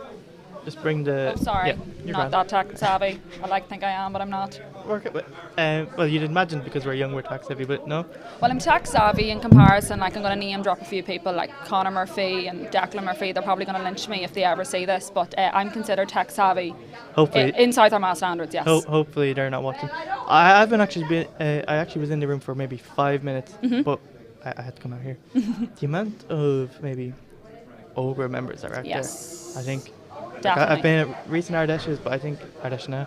But this Ardesh, from what I've seen so far, Ogre are really out and about. Yeah, young people especially, like, you know, there is a sense of like a Gaelic revival in young people, whether it's like socially, culturally, politically, it's definitely at the forefront, you know, that's why. And I came through Ogre, that was how I started out. And funny enough, Martina Anderson, speaking of Martina Anderson, I would like to think I was handpicked by Martina. She might differ, but yeah, Martina Anderson through like a kind of an Ogre, Brussels, EU, you know, Brexit vote came into my school when I was doing A-levels and happened to start up a conversation with her. Knew nothing about Sinn Féin, or knew about Sinn Féin, but nothing really. And next thing you know it, then she just goes, look, you know, I enjoyed the conversation I had with you, and took me to Brussels on an EU delegation. And then when I come home, I signed in the dotted line, and I'm here since. That's how you came into politics, being anti-Brexit. Anti-Brexit. I was doing my A-levels, I was looking to go into law, and I just thought the whole idea of Brexit was like the most, and it still is, you know, it's the most bizarrest thing that's ever happened to the people in the North. We were completely took out of it against our own will. We are now facing the repercussions of it, and, you know, it's a bizarre thing, you know. That's what I like, you know, especially coming from a rural constituency like South Armagh, when you have like the likes of like farming payments and different things like that, where that's just completely stripped out, and now you're chasing up after that, you're trying to get funding for different, you know, farmers, trying to make up for it and different things like that. You know, we're coming to the last, especially in council, of the likes of, you know, Peace Plus and EU funding and stuff like that. That would have been a big part of cross-community work, and that's just not, you know, the case anymore. Yeah, I find, like, obviously there's so many problems with Brexit, but partition as well. Curisteach Roini fannacht in the bubble féin. Tasdien genief lohrach. Kaifer an scheme diontas te hechte a hart harnash. Inistiecht huntasach a yen of monager ishka gesherachis.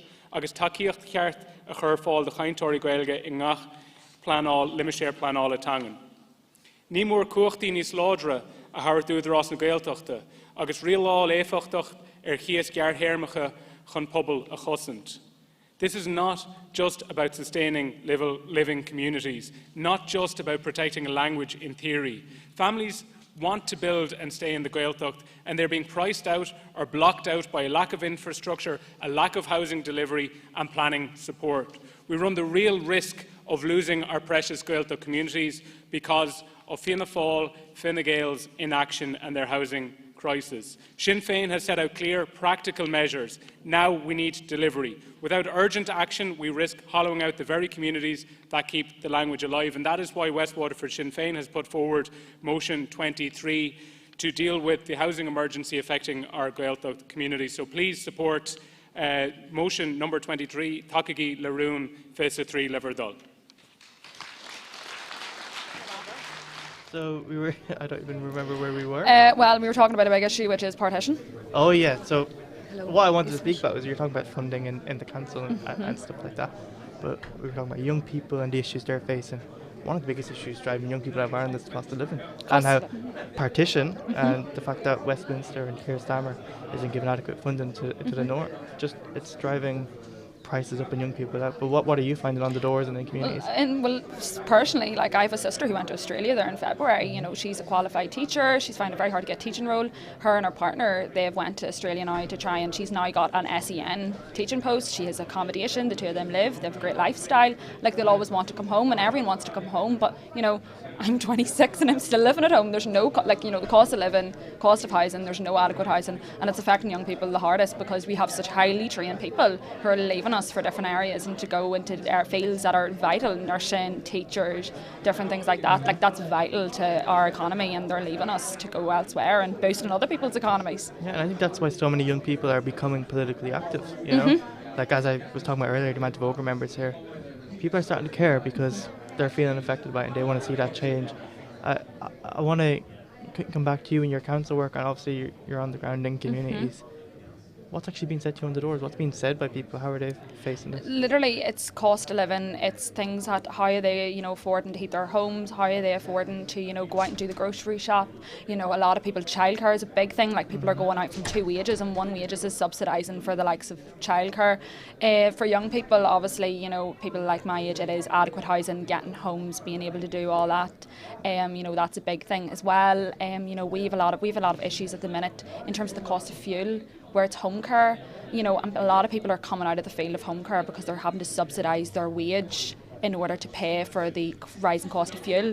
So it makes no sense for them to do the work that they're doing, and now we're having vulnerable people that are sitting at home that aren't getting the adequate care that they need. Yeah, I agree. I want to go back. I know I'm bringing you from issue to issue, but just back to Ógra. I know we were speaking earlier, you joined. Carja, Councillor John Smith, Martin McGuinness, Cummins Swords. Tonight on this island there will be parents tossing and turning, trying to mull over one question: what will happen to my son or daughter when I have died? There are over 2,000 parents of adults with intellectual disabilities where their future is unknown. There is no plan, there is no reassurance, and they are not being shown any compassion. These families are exhausted. Their adults, their parents are in their 70s, their 80s, even into their late 90s, still providing full-time care and being left in the lurch. And when they are gone, their loved ones are stranded. They are being told, if you need residential services, bring your child to A&E and walk away. This is not just a policy failure, sadly it is a moral one. And as a Republican, I don't just believe in unity and sovereignty, I believe in dignity, giving reassurance to parents who are in need. Thankfully, these parents have found a voice in the Before We Die campaign and in organisations like Remember Us. They're not asking for luxury, they're asking for the basics: proper housing, proper planning, and the reassurance of knowing when I am gone, my child will be safe. So today, I ask us as Sinn Féin to stand with these families, support motion 16, deliver certainty, deliver dignity before it is too late. Gurmila Motors.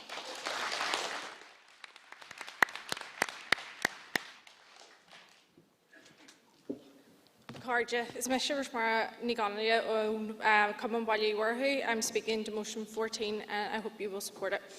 As the housing crisis across the north continues and the demand for permanent social housing increases, we must look at ways in which we can protect all members of our communities and provide them with the housing they so desperately need.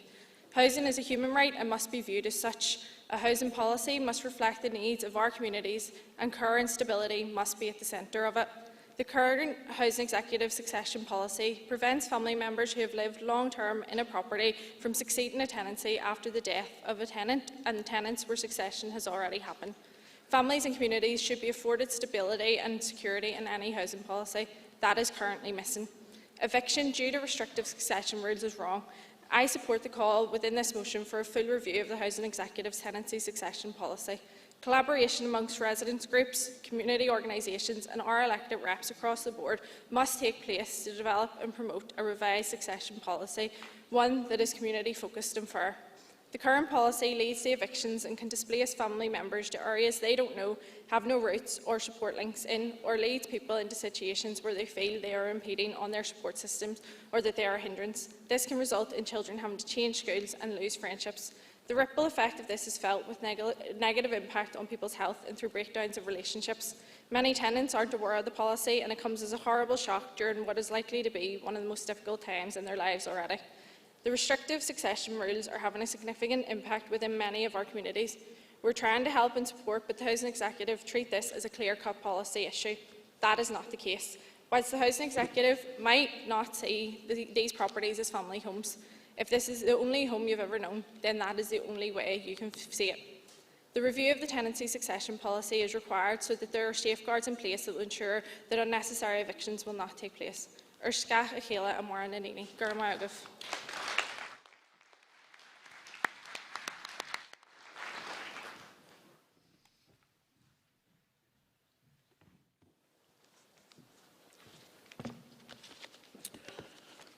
Acharja Albert Doherty, Carndon Malin, Sinn Féin Common, Inishowen and Donegal. I'm speaking today in favour of Ruin 22 in relation to defective concrete blocks and the crumbling homes of Donegal. And I'm looking for the support of this Ardesh. It was forthcoming in 2015 when we were in Derry City, and a motion from, believe it or not, Carndon Malin was submitted that this Ardesh calls on the Irish government to prioritise the investigation of Muscovite Mica, the defective block issue by this Department of the Environment and Local Government, and to provide financial redress scheme for all affected householders. What in under God am I doing back in 11 years later on a defective concrete blocks? It's because of the inept and the failure from the governments that have failed to deliver for our householders. But I want to put on record, from 2015 this mantle was taken up by Padraig McLaughlin, Pierce Doherty, Owen O'Brien was always there to assist, and Mary Lou visited many of the affected households. However, as well as the crumbling homes of Donegal, there have been developments, and that has been that some of our concrete block issues have appeared in schools, in creche, in community buildings, in our sports facilities, affecting teams, clubs, societies, in Carndona, in our own public service building, and in the farming community, farm outhouses. All of these people remain without assistance.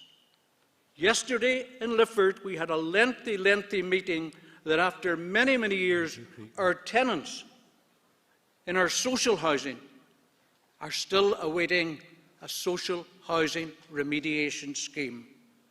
I'm asking for your support once again. I'm asking for your support for the homes and the people of Donegal and the Western Seaboard.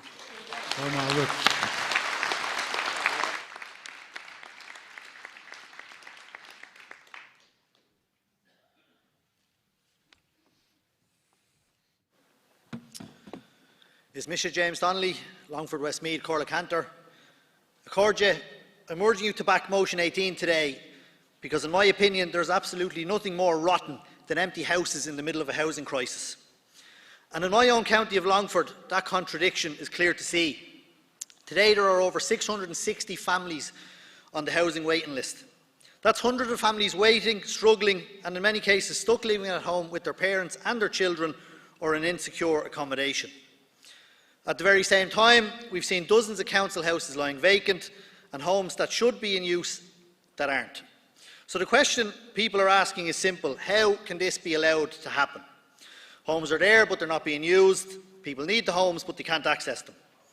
And let's be clear, this crisis didn't happen by accident. It's the direct result of years of political decisions made by Fine Gael, Fianna Fáil, and I say that joined together because they are not separate parties anymore, they are two cheeks of the same arse. There is no excuse for empty homes in the middle of a housing emergency. It is simply a failure of leadership. Every boarded up house in my hometown of Mostrom is a missed opportunity, and every derelict building is a home that could change a family's life. And when it comes to using the powers available, the lack of urgency is clear. It wasn't until 2023 that we saw any real activation of the compulsory purchase orders in Longford, and even now only a small number of those properties have been progressed. The Housing Minister cannot continue to stand over a system that is absolutely unfit for purpose. We need to be honest. What's going on right now is not working, and that's why this motion matters. Compulsory sales orders send a clear message. If homes are left vacant long term during a housing crisis, there will be consequences. Not to punish, but to put homes back in use, not ideology, but common sense. Because in Longford and across Ireland, people don't need more rubbish reports, we don't need more photo ops with the housing minister standing around actually not doing anything. They need houses now. I'm asking you to support this motion to back real action on vacancy and to make sure that every available home is used. Gura Matagov.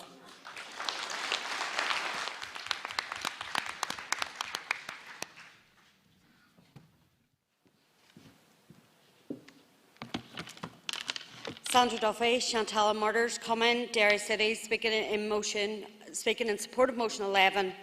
Over 6,000 people homeless in Derry. That's not a statistic, it's an actual scandal. It's families that are stuck in hotel rooms with no space to live a normal life. It's young people sofa surfing because there is nowhere else for them to go. It's people battling addiction and trauma, trying to rebuild their lives without the stability of a roof over their head. And every single one of those situations is made worse by one thing: a lack of action. Because we know this, without a home, your health suffers, your opportunities shrink, and the cycle just keeps repeating. In Derry, we see the reality of this every single day. We see amazing services that are stretched to the limit. We have dedicated staff going above and beyond, and community organisations doing everything that they can to plug the gaps. But goodwill does not replace responsibility, and that's where the Minister for Communities needs to step up. We need more social housing, we need homes that are built and delivered, we need proper funding for our support services, especially for those that deal with people with complex needs. We need a housing system that works for people, not against them. Because right now, too many people are being left behind. Too many people are waiting years for their forever home. Too many people are living in unsuitable temporary accommodation. Too many people are not getting the support that they need. This isn't inevitable, it isn't acceptable, and it is certainly not good enough for a city like ours. Derry deserves better. Our people deserve better. So the message is simple. Minister, you need to step up, match the scale of the crisis with the action that it demands, because behind every number is a person, a story and a life that matters, and children that need to have hope for their future. So I ask you to support motion 11 and all the housing motions. Gurmila Malga.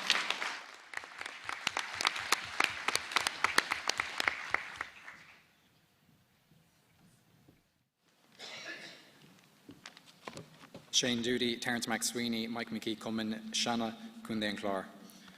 I'm speaking in support of motion 10 and 12. Akarja, right now 17,500 people are homeless in the Republic, including over 5,000 children.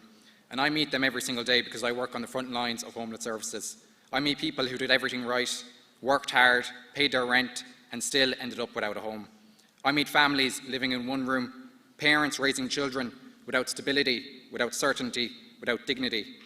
I meet people working full-time and still forced into emergency accommodation. And I work with children who will forever be scarred by the trauma of homelessness, asking questions no child should ever have to ask. They ask me in innocence, why can't I have friends over? How will Santa know where I am? And how will the Easter Bunny find me? Let's be clear, one child, one family in emergency accommodation is one too many. But that is the reality in Ireland today, and that is the legacy of Fianna Fáil and Fine Gael.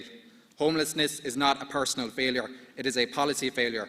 It is a result of decades of successive Fianna Fáil and Fine Gael governments that have allowed rents to spiral, failed to build enough homes and left people and families behind. Akarja, we know that Sinn Féin can deliver the change so desperately needed. Homes built at scale, real protections for renters and an end to the normalisation of homelessness.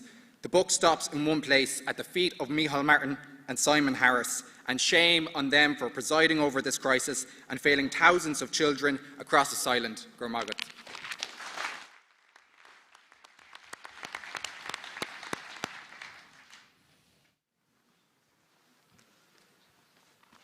Jed Eva Carja, Cathal King, O'Reilly, McGinty, Waters Common, South Armagh. I'm speaking in support of motion 11. Housing is one of the biggest issues facing people today, and people are feeling it every single day. Rents are rising, affordable homes are scarce, and too many are being left behind. And for my generation, The reality is stark. People working hard, trying to build something for their future, but even when you're trying to do everything right, it doesn't feel enough. That cannot be accepted as normal. We need more social homes, more affordable homes, and real action to tackle homelessness, which is continuing to rise. And I welcome the good work that has already been done to date. I welcome the intervention from the Minister of Finance, who, despite tight budgets, has stepped up and prioritised funding to deliver more homes. That is leadership. And more importantly, I want to recognise the work of my good, close colleague and comrade, Minister Liz Kimmins, who is tackling one of the biggest barriers to housing at the moment, wastewater capacity. That work is already unlocking potential and making a real difference on the ground.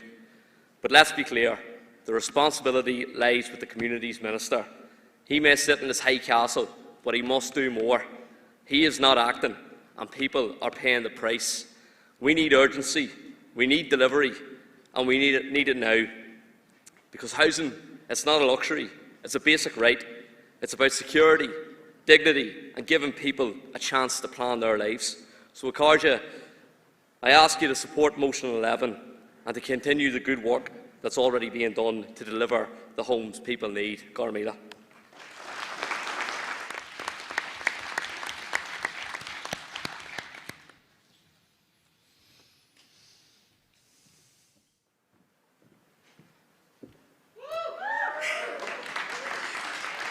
It's Misha, Councillor Janice Boylan, Kevin Barry Frankstad, Cumming, Dublin's North Inner City and Dublin Central's by-election candidate. I'm speaking in favour of Motion 10. Carja, as someone who was born and raised in the heart of Dublin's North Inner City, I don't need to read a report to understand the housing crisis. I see it every single day on our doorsteps. In Dublin Central, we have families living in damp, crumbling flats where maintenance is treated as optional by a government that has simply stopped caring. We have 80-year-old tenants who are left waiting for their heating system to be fixed and entire blocks riddled with damp and mould. And what is the response of Fine Gael and Fianna Fáil? They hike up the rents on council tenants while basic repairs are ignored. And it's a cruel irony that in one of the wealthiest states in Europe, our communities are being pinned to the collar by these out-of-touch ministers. And it's not just their council tenants. For those in private sector, the average rent in Dublin is a whopping $27,000 a year. Working people are being forced to choose between groceries and a roof over their heads. Our young people, our teachers, our nurses and our Gardaí are being priced out of their own city. This government has prioritised investors' returns and high rents for landlords over the needs of ordinary families. They have set back while large institutional investors charge ever higher rents for smaller, darker apartments. And I say enough is enough. We cannot continue to let the dream of home ownership slip away from the people who keep our city running. We need more than just big announcements on regeneration. We need delivery. Sinn Féin has a costed plan to deliver the largest public housing programme in the history of the state. We will ban rent increases for 3 years to give people breathing room. We'll scrap the landlord tax reliefs and put money back into renters' pockets, and we will accelerate the regenerations of our inner city flat complexes. The people of Dublin Central will not accept second best. It's time for a government led by Mary Lou MacDonald that will roll up its sleeves and get to work. Let's keep the fight going in the Dáil and build a future where a home is your own is a right, not a luxury. Gurav Mahagwiv.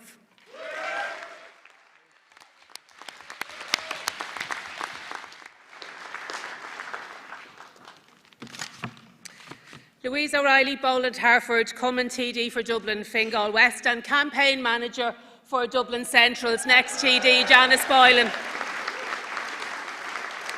Comrades, I'm speaking in support of Motion 13. I was born in social housing. I was born in a corpo house in Ballyfermot. Having access to secure, affordable housing meant that my mum and dad could settle down, start their family and build a life. There's nothing groundbreaking about that. That shouldn't be unusual. That shouldn't be something that people hope one day they will aspire to. Affordable, secure, decent housing. There is a threshold of decency, comrades, below which we should not allow people to slip. And Fianna Fáil and Fine Gael have let people slip below that threshold of decency. Shame on them. Motion 13. Motion 13 is about building social homes, and it's about using direct labour, like my father's dad, who worked to build the house that my mum and dad lived in. There is nothing wrong with social housing. In fact, it is a universal good.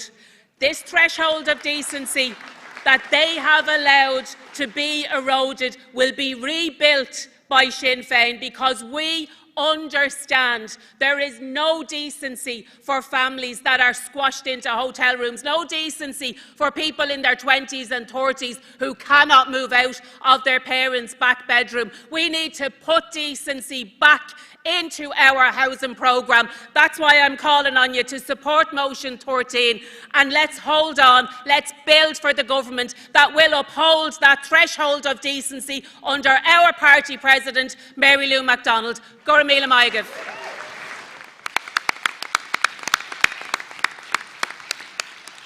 Okay, Carja, Shin Dara Kitchen then Clár.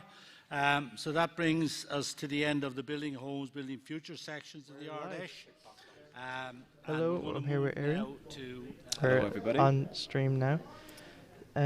So, Ariel, you have done a lot of work in the Irish language. Now, I unfortunately can't speak the language, so could you tell me a little bit about the work you do promoting the Irish language?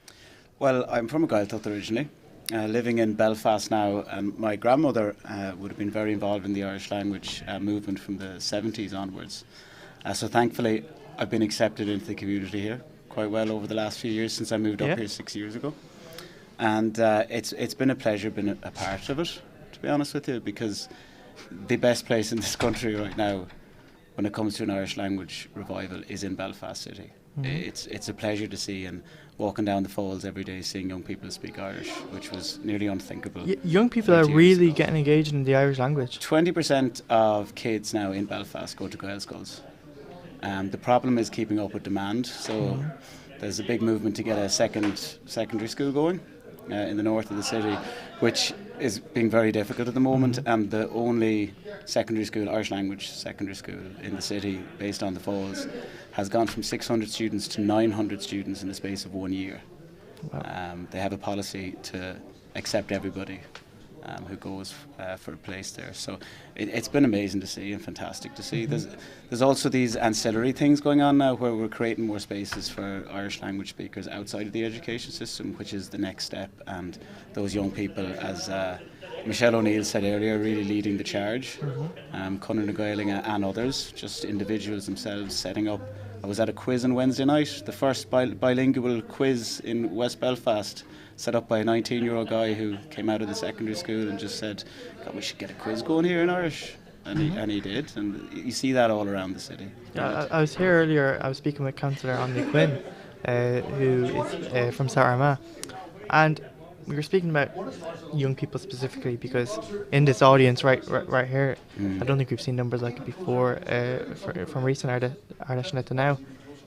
Young people are getting really politically tuned, and whether that's the Irish language revival or just getting involved, I think that's really good to see. I know you're not specifically, I suppose, focused on young people in Ogre, but just from your day-to-day in politics, I know you work with politicians and help create policy and all that. So where do you see us heading, and what would be your advice to a younger generation of activists?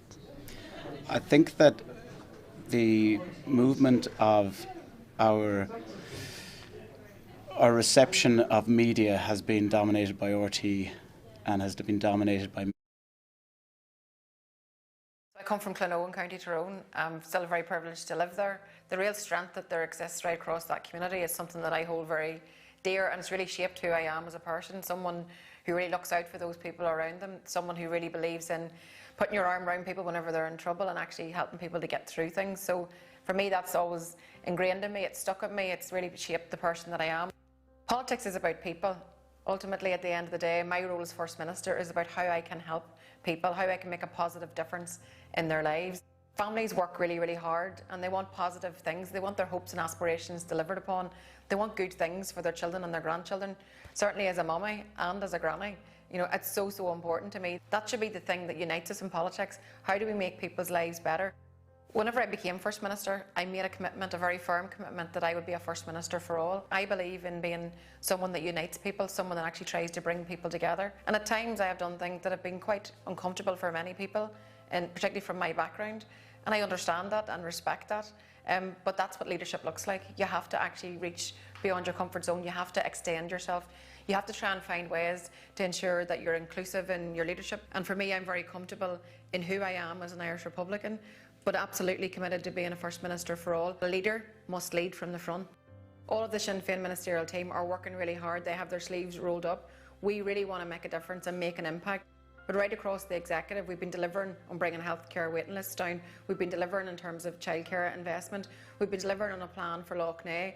We have been delivering in terms of growing our economy locally and creating more opportunities for people. There's an awful lot more to do, but the limitations of the Assembly and Stormont are very clear. We are working with a very limited budget because of the underfunding of the British Government for over a decade. Unfortunately, there are some within the executive that want to frustrate positive change, who want to slow down progress in an effort to turn back the clock. There's no doubt people feel frustrated. I'm frustrated on a day-to-day basis. People out there are intelligent. They know who is trying to stall progress.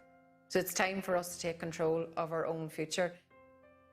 Westminster's never acted in our interests, never have and never will, whether it be a Labour government or a Tory government before that. Decisions being taken in London to the detriment of people here. Tú smaile na habaire. A good start is half the work, and I absolutely believe that the changes happening all around us across this island is enormous. And I think when you look at the election of Catherine Connolly as Uachtar on the hÉirean, it shows that those of us that are committed to change, and when we work together, what we can achieve is something that's really, really positive. I'm so proud to be part of the largest Sinn Féin team in over a century, right across this island, providing representation. Sinn Féin representatives work really hard on a day-to-day basis in their local communities, delivering for everybody regardless of their background. That's something that I am very, very proud of. I truly believe that this generation can be the generation that writes the new chapter on the history of our island, that builds that brighter and better future for all of us, that moves us beyond the old divisions of the past. This is our future that we're talking about. This is about a new and united Ireland. This is about an inclusive community for all of us right across this island. I can only hope that the things that I do to build bridges and to ensure that our children grow up in a better world than the one that we did, ultimately for me, that's what it's all about.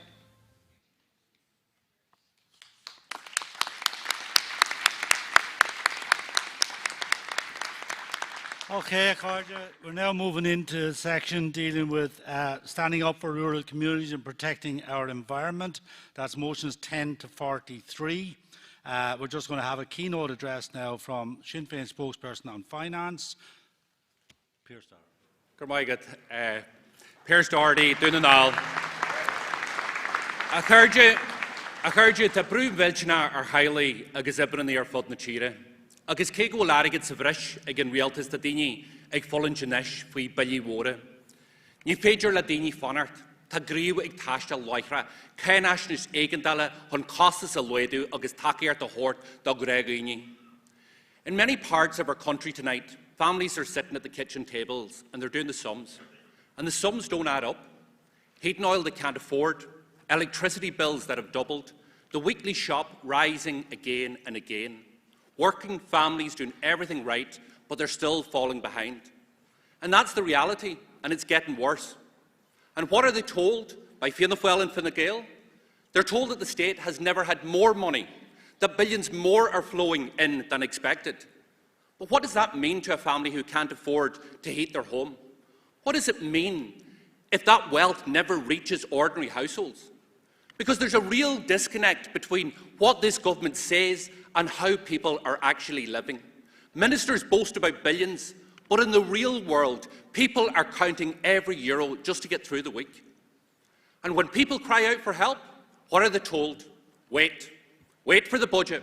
Wait until next year. Wait while the bills arrive. Wait while the pressure builds. Well, people cannot wait. And telling them to wait is just not just out of touch, but it is a failure of leadership. Because the crisis... Because this crisis is here, right now. Ní féidir le daoine fanart níos faide, caithear gríomh inis. Over the past 10 days, we have seen that reality spill onto the streets.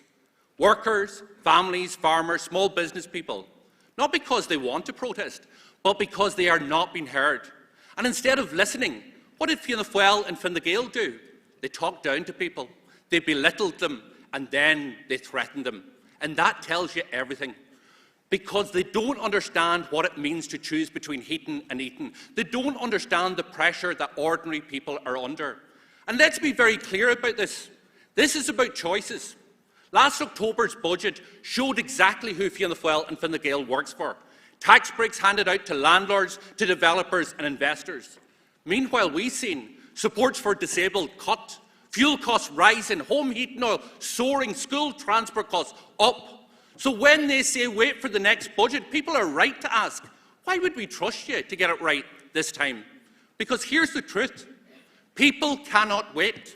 And tonight I'm saying this clearly. Fianna Fáil and Fine Gael must introduce a mini-budget immediately. Not in October, but now.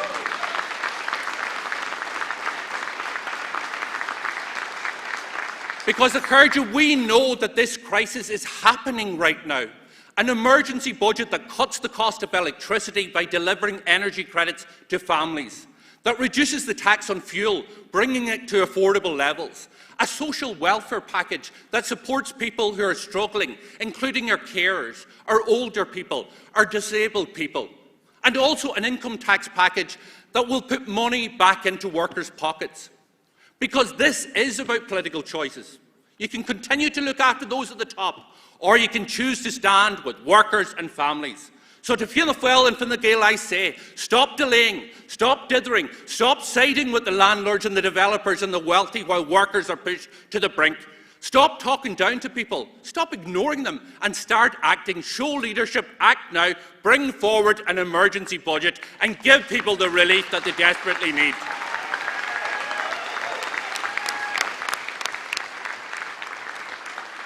And to the hard-working people who are struggling to get by tonight, I say, your anger is justified, your frustration is justified, and your voice matters. And Sinn Féin stands firmly on your side. We see you, we hear you, and we will always fight your corner. We have not backed away. And we're going to continue to demand the action that you deserve, because this is not over. Not until workers can afford to live, not until families can breathe again, not until the wealth of this country is felt in every single home. Because people cannot wait, people will not wait, and we're not going to stop until this government acts. We will not stop until life is more affordable. We're not going to stop until we have an Ireland worthy of the name Republic. Gurmaigan.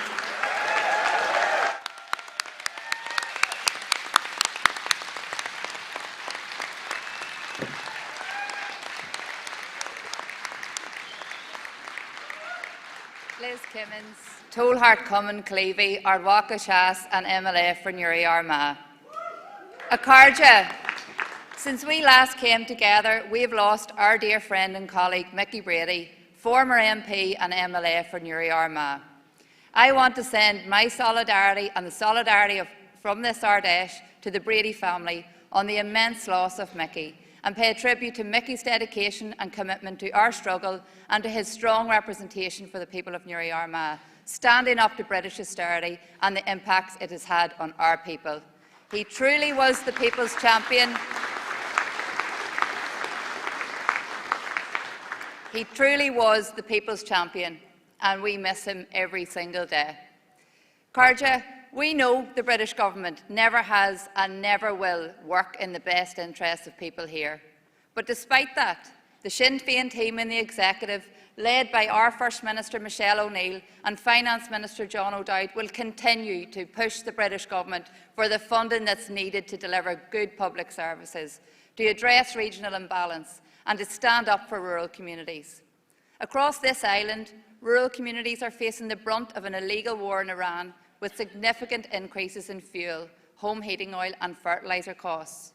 Our farmers, agri-contractors and communities need support now. Both the Dublin and London governments need to listen. Half measures or no measures aren't acceptable. In spite of British austerity, Sinn Féin remain committed to helping people in the north. I'm determined to reverse the lack of investment in our infrastructure due to British austerity. I've allocated an additional £40 million to roads resurfacing, including targeted funding for the repair of our rural roads. I'm implementing a new road maintenance strategy and undergoing a major recruitment drive to increase staff numbers, which will build resilience and capacity in the roads workforce so we can be better prepared for the next winter period. I've fully funded community transport for the first time. This is having a very real and positive impact on those in rural communities who rely on the availability of community transport, to enable them to get out of their homes for work, for leisure or for medical appointments. And for the second year in a row, I've frozen fares on public transport. Acardja, let me be very clear. The A5 must be built.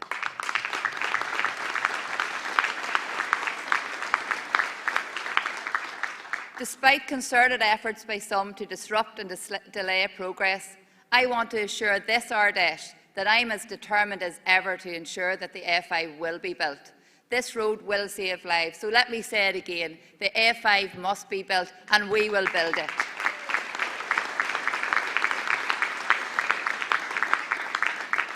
We are also determined to deliver the Enniskillen bypass, the Cookstown bypass and the crucially important A1 safety upgrades.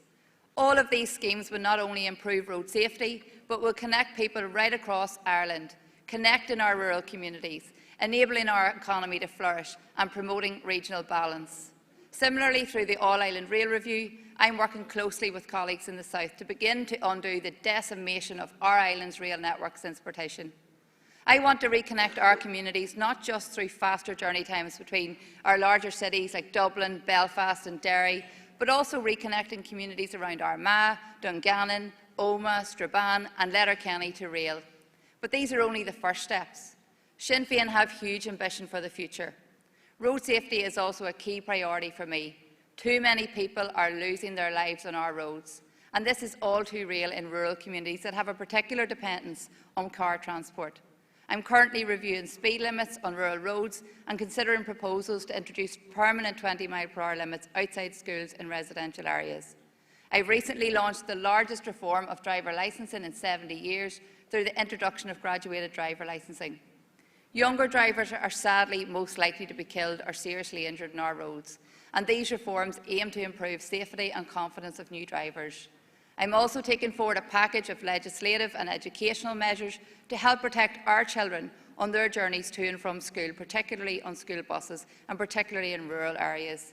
And I want to commend the strength and the determination of the parents and families who have lost children this way and who have campaigned for this. Carja, partition has failed Ireland and has failed our rural communities. We need to address the regional imbalances it has compounded and reconnect our country and our communities. And we are up for that challenge, and we will continue to stand up for all of our rural communities. Good,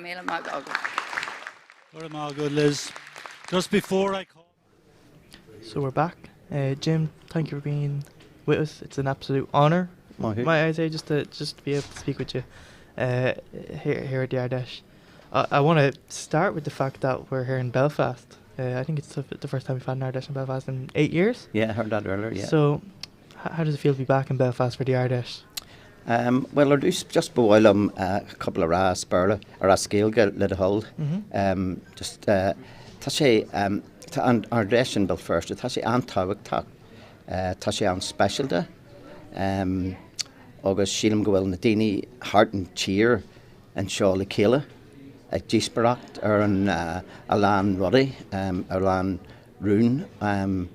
Agus so sílim go bhfuil sé Anmoy to Ardesh in Belfast. So I think it's a grand occasion to have the Ardesh back in Belfast. And it's a grand occasion for a number of reasons. The personal reasons, of course. It's like a family reunion. People will be meeting people that they haven't seen for a year, maybe, or more. And so that personal dimension to the national gathering of the party, I think, is very important. It's important that the debates are important, of course, but so too is the quiet word with people that you haven't seen for a while. Cup of tea, catch up on family life, political life, the changes that are happening around us. And of course, so the personal dimension then blends with the political dimension. So this is a very important occasion for the party, the platform to show its vision for the future. And already we've had some excellent speeches tonight, which deals with that vision. And Michelle O'Neill, the First Minister, she opened, and her speech was outstanding, I thought. She caught the mood of the crowd, as did John Finucane, MP for North Belfast, and Pearse Doherty. And I think that those speeches, I think they kind of sum up where we're at in terms of the day-to-day political struggle that we're involved in. And if you look at the comments from Michelle around the whole question of United Ireland and the campaign for a United Ireland, and I think it's maybe not as it's really profound for people of my generation that we would have Michelle O'Neill as First Minister. If there was anything that sends out the message of fundamental change in relation to this country's future as an independent country, that probably sums it up. That probably sums it up. Because the state the unionist state was set up to in perpetuity block any progress to a united Ireland. And the election of Michelle as First Minister fundamentally breaches that notion of in perpetuity.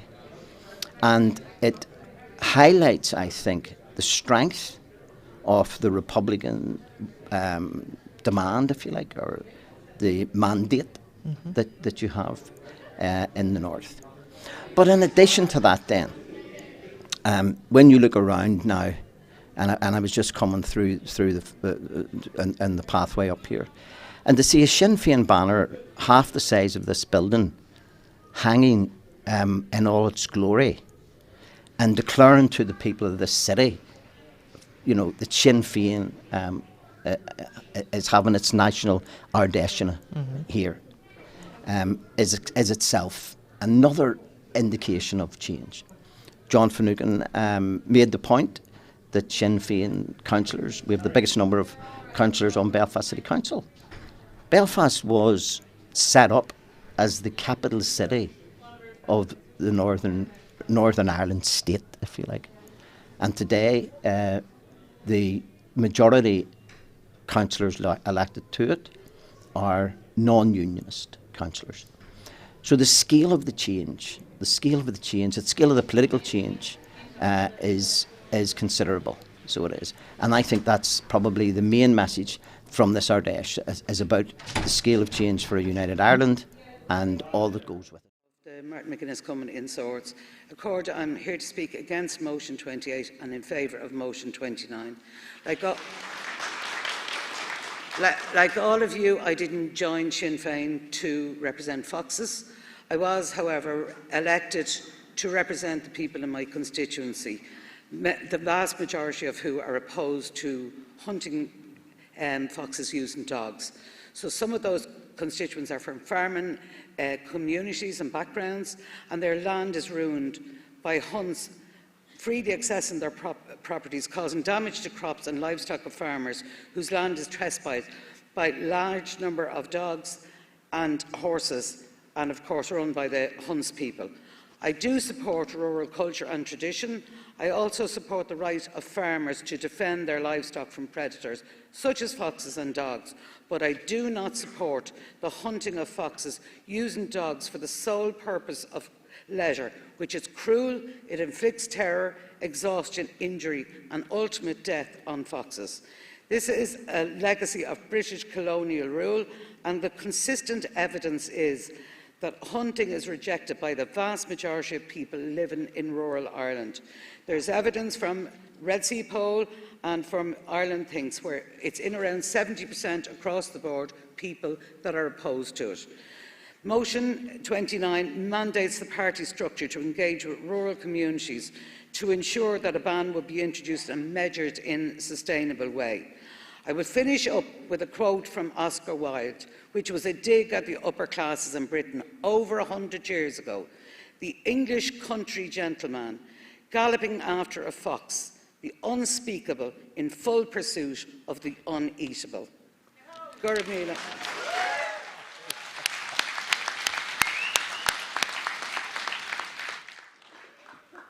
Sean ní raheli teachta dóil a TD for Kildare South Grey Abbey Martyrs coming, a glairt ar son rún fihinní agus a rinne fitheocht.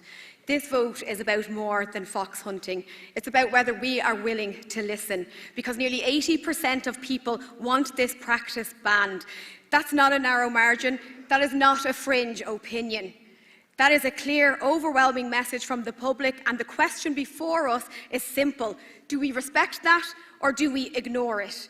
Now, I am not going to moralise. If someone enjoys fox hunting, I'm unlikely to change their mind in 2 minutes. But this isn't about personal taste, it's about representation. It's about whether we as a party are prepared to act on what the people are telling us. We say we're different from Fianna Fáil and Fine Gael. We say we will listen. This is our opportunity to prove it. We need to show we can listen on something as clear-cut as this, where public opinion is so decisive, so people can trust us on the bigger issues, so they can believe we'll listen when it comes to improving cancer care, when it comes to properly supporting children with special educational needs, when it comes to tackling the housing crisis or the cost of living. Trust isn't built through words, it's built through action, through moments exactly like this one. So this is not just about fox hunting. It's about showing that we are serious when we say we will put people first, even when it challenges our own preferences. Let's show that we are willing to listen. Let's show that we are willing to act, and let's give people the reason to trust us. We cannot court a certain vote and hope it won't be noticed. It is noticed. But more than that, passing to motion 29 is the right thing to do. It is not a sport when the other team doesn't know it's playing.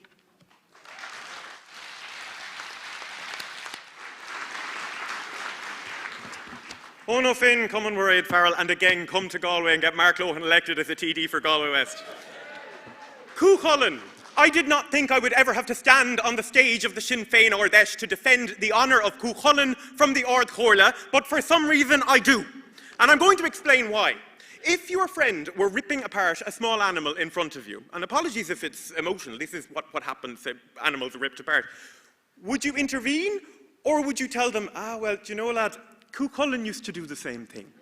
Because that is what is in the wording of motion 28. And forgive me, I agree with Matt Carthy, it was totally wrong for the motion to be leaked outside. It was also totally wrong for certain members like myself to be denied access to this Ardesh as a delegate and told I was only allowed to participate as a member until we had to fight, and a number of us had to fight, to get the right to come in here as we were registered to do. So there has been some stuff going on here that I'm not particularly happy with, and I think it's better if we all actually look at the wording of the motions in front of us and tell me what is strategic and non-emotional or non-passionate about including the name of Cúchulainn to justify Tory dinosaurism, which is effectively what we are doing here today. I would also make the point, Accordia, I would also make the point that it is repugnant to Article 3G of the Sinn Féin Constitution to amend Irish history to in some way, validate the torture of animals in the name of Gaelic mythology. That is not our history. And bear in mind as well, if any of these people of the Ard Fheis who've decided to quickly sit behind me so they can wave their badge, as was alluded to earlier, wanted to be strictly non-passionate about it, they could amend this to remove Cúchulainn now. But on top of that, look at the motion. Motion 29 has actually seriously listened to delegates. We have amended the wording, all of those of us who've proposed it, to make sure we are standing up for fishing. 29 is the only motion as well that actually defends the right of farmers to shoot foxes for defending livestock if they need to. Vote for number 29, Jeremy.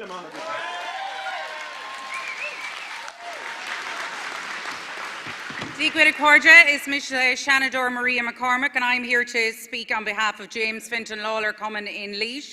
Firstly, I've got to say this isn't an easy debate. The past number of weeks I've been hearing from people right across the country who are for and against, and people deeply concerned about animal welfare, and people in rural Ireland who really feel that their way of life is being misunderstood. And that's the point that I want you to think about here today. The issue has become highly contentious, but in reality it's far more complex in rural communities. In rural Ireland, fox control is practical. It's about protecting livestock, managing land, protecting nesting birds. Motion 28 is going further than we have ever gone before. It's about strong regulation. It also gives our party the flexibility to deal with concerns and raise standards and to limit practices where necessary without supporting an outright ban. Over the last number of years, we have worked hard to build credibility in rural Ireland, to show our strength as a whole Ireland party, to show that we can listen, that we can understand, and we can respect all communities. If we support a full ban today, we risk undoing all of that work. This is not about anyone's personal views. This is about what is politically sensible, and it is about what is right for our party and all Ireland party and our struggle. Our position on this issue was developed through strong engagement within the party and with our communities and the people we represent. We need to think really carefully today about how this can damage our party. We have seen what happens to parties across the world when they lose balance. We cannot make those same mistakes. We need to be unapologetic in standing for highest animal welfare standards and for strict regulations and oversight of all hunting activity. Motion 28 gives that very balance if you read it thoroughly. I am asking all delegates to support Motion 28 for that very reason. Gurmila Magwit.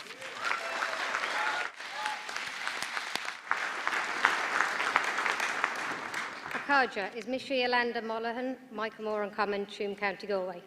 And on behalf of the Canvas team and postering team with our candidate in Mark Lohan in Galway as well. So as a qualified veterinary nurse, privileged owner of 2 beautiful horses and an owner of hens living in County Galway with foxes as neighbours, I have 30 years first-hand lived experience on this matter.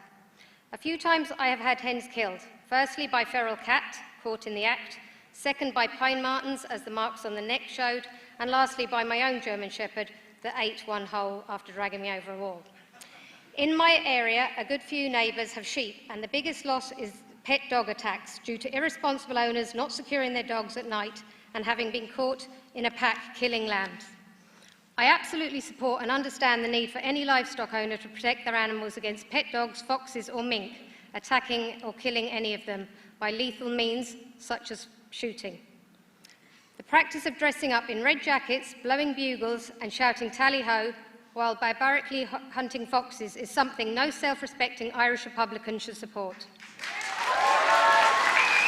As a horse owner, I have taken part in charity cross-country rides without hounds over stone walls and with landowners' permission and loved it. So as a social event, this is an alternative. I was very disappointed to see the motions had been leaked and would encourage any of the numerous emailers that we got to our common to join our party.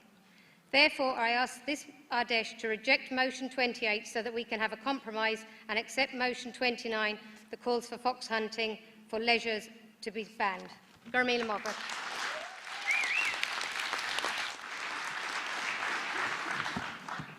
Alan Power, representing the good people of the Charlie Macleay Gummin, on behalf of their chair, Roisin Tracy, who cannot be here tonight like many others due to her disability, but will be here tomorrow like a warrior.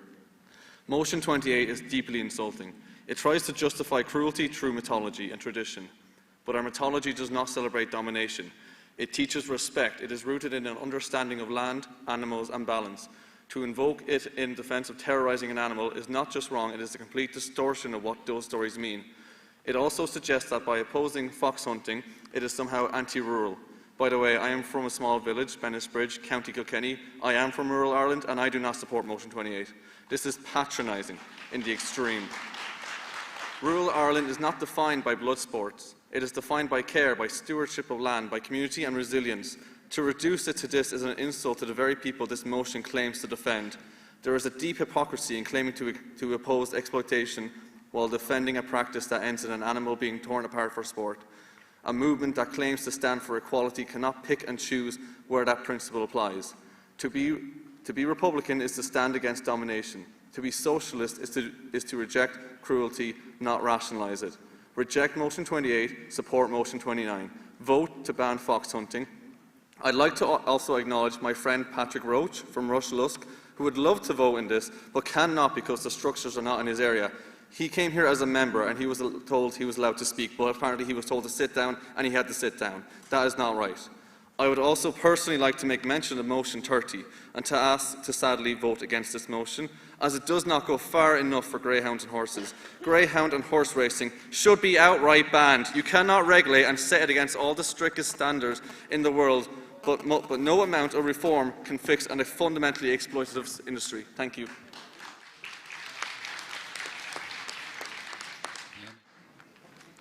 Kathleen Funchion, Ireland South MEP and member of the Rosie Hackett Cumming in Callan Thomastown in Kilkenny. This evening, comrades, I am speaking against Motion 28 and in favour of Motion 29.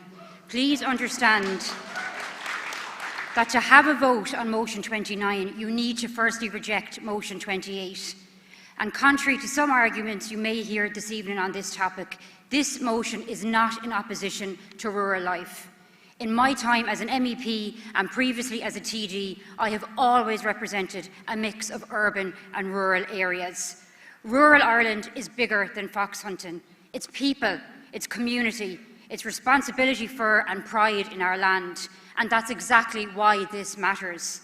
Fox hunting as a practice raises serious concerns about animal welfare that we should not and cannot ignore. The prolonged pursuit of an animal for sport, ending in exhaustion and death, is difficult to justify in a society that rightfully and increasingly values humane and ethical treatment of animals and wildlife. But opposing fox hunting is not the same as opposing rural traditions.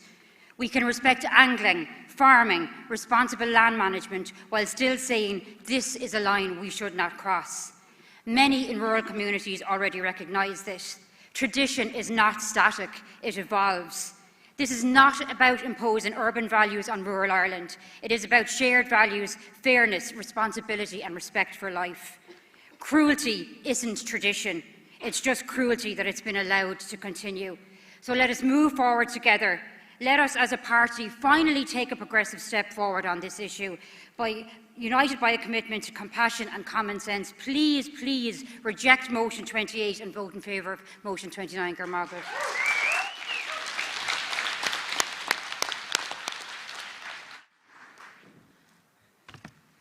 Ray the Crown and Seach the Dála, Kildare Hui, agus Ruth Hackett Cumming in Maynooth. I'm speaking against Motion 28 and in favour of Motion 29 and our amendment. Comrade, I'm not here to lecture anybody about the cruelty of fox hunting. I think my colours are firmly nailed to that mast. I'm here to remind you of something much more powerful, the tradition that unites us all, our republicanism. During the War of Independence, Republicans knew that fox hunting wasn't sport. It was a symbol of power and privilege, the ascendancy that lorded over everything Irish. What did the Irish Republicans do 100 years ago? They disrupted fox hunts. They shut them down. That is who we come from. Resistance, protest and disruption. Republicans don't stand idly by while the powerful prey on the defenceless. Our tradition demands more of us than that. Today, as we work to unite our country, our people expect leadership and they expect courage. So let's honour the Republican generations that came before us, not just in memory, but in practice.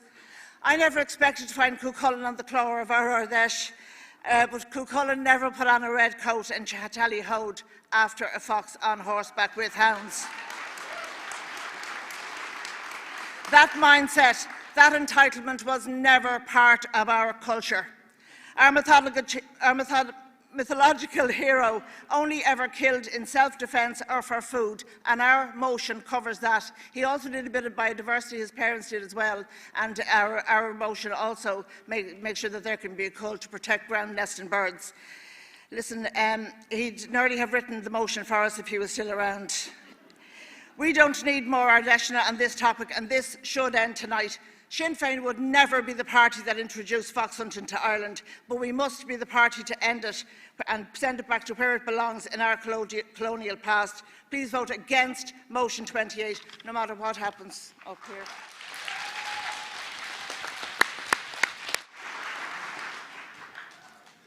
Chris Andrews, Smith-Farrell, Griffith Common, Dublin Bay South, speaking against motion 29, against motion 28 and animal cruelty, and in favour of motion 29. Fox hunting is a cruel and barbaric activity that is a relic of a different era when we had colonial gentlemen ruling this country. The Magdalen laundries were once a part of Irish life.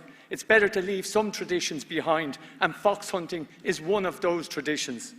It is hugely unpopular with a wide majority across the country, including in rural Ireland, supporting a ban. 73% of people in the 26 counties want fox hunting to be banned, and only 14% oppose a ban, and that's according to a Red C poll earlier this year. We've heard a lot of baseless speculation this evening that fox hunting is hugely popular in rural Ireland. The reality is, in rural areas, 68% of voters support a ban, and all the evidence shows that rural communities do not support fox hunting. Our continued support for fox hunting is a political weight around our necks, turning off thousands of potential voters solely to keep a small group of hunters happy. Irish people do not stand for animal cruelty or English colonial pursuits. We need to reject motion 28, which keeps our policy the exact same that Fianna Fáil and Fine Gael want it to be.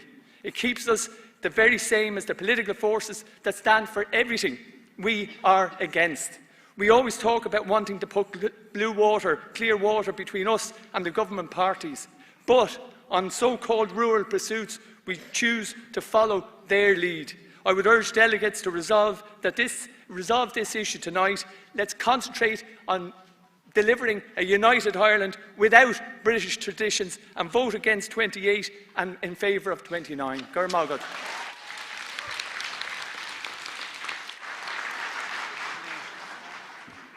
Carja is Misha Todhchaí and Mark Ward, Dublin Midwest, also a member of the Drum, Doherty, Clark, Cumming. I'm asking people to vote in favour of motion 29 and oppose motion 28. I joined Sinn Féin back in the day because Sinn Féin was the only party that was active in my community. I'm from a community, a working class community. I'm from a community that's disadvantaged over the years. And Sinn Féin were a party of attraction, and I was attracted to Sinn Féin to join that. I also joined Sinn Féin to achieve a united Ireland, a fairer and just united Ireland for us all on this island. I didn't join Sinn Féin to save foxes, but if I can save a few foxes on the way to a fair and just united Ireland, I'm happy to do so. For me, fox hunting is imposed on us by the British imperialist state. It's not Irish culture. It's not part of our identity. I've no issue with a farmer who goes out and has to defend his livestock. None whatsoever with that. But I do have issue with people in red coats on the backs of horses going across our country with dogs chasing a terrified fox. I do have issue with that. I also am a Democrat. And I do respect the outcome of this Ardesh here today. That's what we're here for. Sinn Féin is a party that I joined, that we're able to come up and have different opinions and have different debates. And whatever the outcome is, I will respect that. But I do ask people, urge people to support motion 29, oppose motion 28, up the dubs and up the foxes.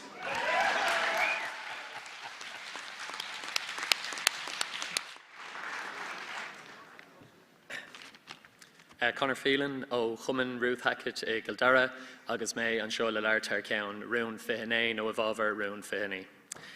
Arís is arís eile a chuirde déir na pobl breithin linn go bhfuil fórmhór na naoine in éireann a gcuine madrií rua a íoch mar sport.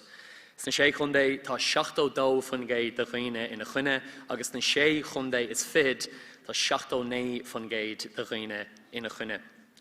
Seanta an go gapan daoine nach ceist tábhachtach í seo agus muid ar aistear leis an tír a aontu. Príomh spruch saganne go léir sa fórtaí seo. Ach táimid géirí an spruch sin a bhaint amach, agus má táimid géirí an spruch sin a bhaint amach, chaithmid muoín a cruthú in líne ar fud fad na tíre. Caithmid daoine a thuirlinn agus muoín a thógáil leis an mór phobal. Caithmid a cruthú do ghuine gur fortíimid atá ag éisteacht agus ag gníomhú. Táimid go léir I féchant I dro fearphoblacht agus I tarraingt ó thubair iad siúd a tháinig rón. Céim beag I bháin I dro an phoblacht I seaach an bhrún seo é sin a bhaint amach deirme a rís libh le bhótáil ar son rún fihannaí agus a gcuine rún féthocht. Gur míle maigé.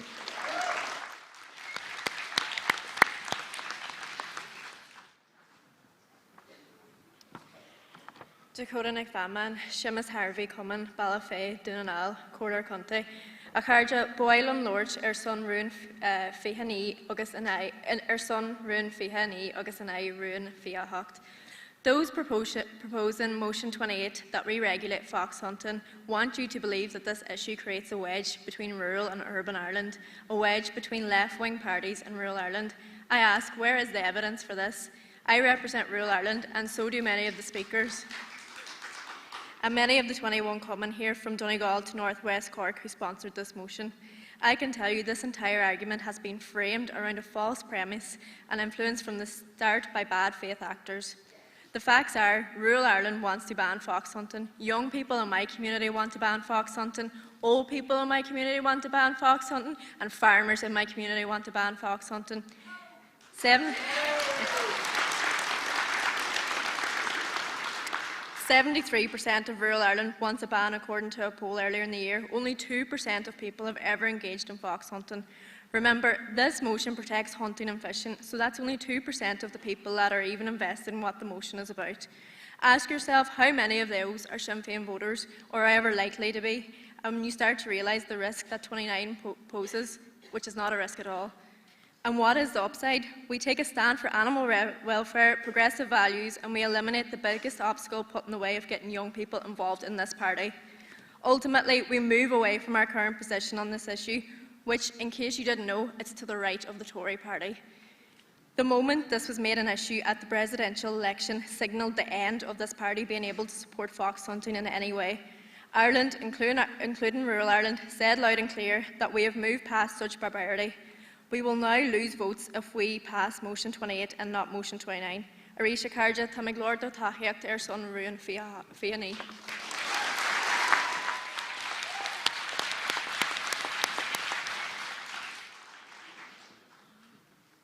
Get the Karja. Terry Murphy is my name. I represent the Tommy Grant Come On in Clondalkin. And let me tell you a little thing about Clondalkin people before I start. Clondalkin people like to speak their mind. They like to tell you as it is. And on that note, I just want to say the current Sinn Féin policy on fox hunting is a fudge. Is I don't want to offend anybody policy. And on that note, I just want to ask you to vote for motion number 29, please. And the reason is this. The reason is simple. This room here is jam-packed full of Republicans. We are the Republican Party. We're the one and only true original Republican Party. When it comes to Republicanism, we do what it says on the tin. So can you please tell me why as Republicans we want to support the British legacy of fox hunting in this country when the British themselves have banned it in their own country? Now, I'm not anti-farmer, I'm not anti-rural, I'm not coming from an urban point of view or an anti or a pro-hunting point of view. I'm asking you here today, of course, your comrades, to look into your Republican hearts, to put on your Republican hats and to vote no to fox hunting in this country, and that's by voting yes to motion number 29. Good of Mila Mog, good of Mila Mog, Mel First.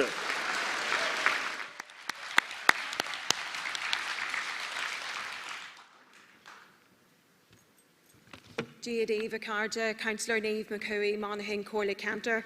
I stand to support motion 28 because it reflects the balanced position our party needs to take on fox hunting and rural issues. This motion upholds high animal welfare standards and strong regulation while avoiding an outright ban that would undermine the trust that we have built in rural Ireland over the last number of years. In recent years, Sinn Féin has real progress in showing that we understand rural communities. That credibility matters, and in abandoning the position developed through that consultation work would risk undoing that progress. Let's be honest, the push for an outright ban has not happened organically. It has been driven by coordinated lobbying pressure to force our party into a more extreme stance. If we give in, we send the message that Sinn Féin will be pressured into changing policy. Those consequences go far beyond this issue. We reopen accusations that we shift under pressure. We invite more lobbying on divisive issues, and we allow our opponents to paint us as out of touch with rural Ireland. Motion 28 strikes the right balance. It recognises hunting's place in rural communities while ensuring strict welfare standards, allowing harmful practices to be restricted while supporting alternatives. This isn't about personal opinions. It is about what is best for our party, our movement and our wider struggle. Protecting our credibility, keeping rural communities with us and strengthening Sinn Féin as the vehicle for real change. If we are serious about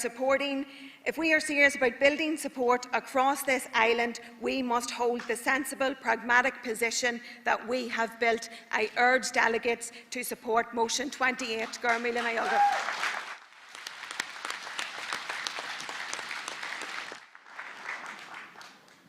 Rúri and Muraku, Corla Cantor and Lou, agus a kainch Valver Rún Fisa Hucht. I have never been on a fox hunt.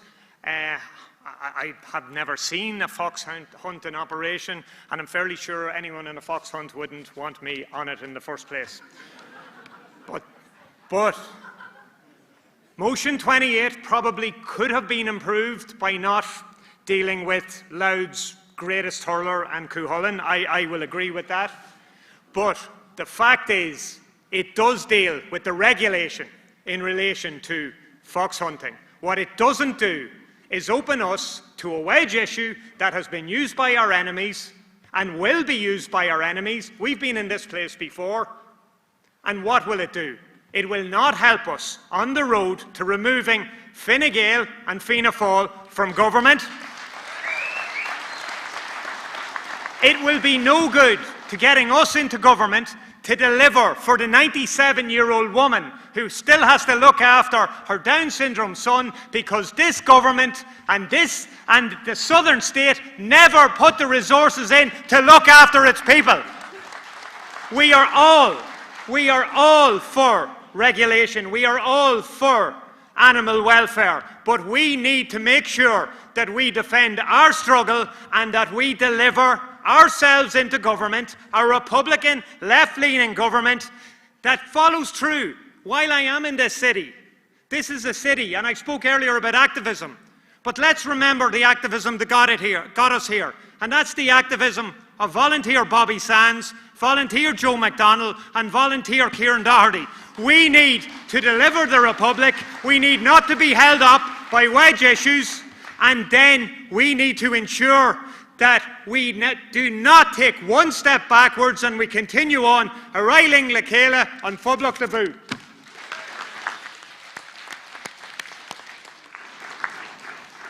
Eve, Dahi McShawn, Keenan Dermody Cumann.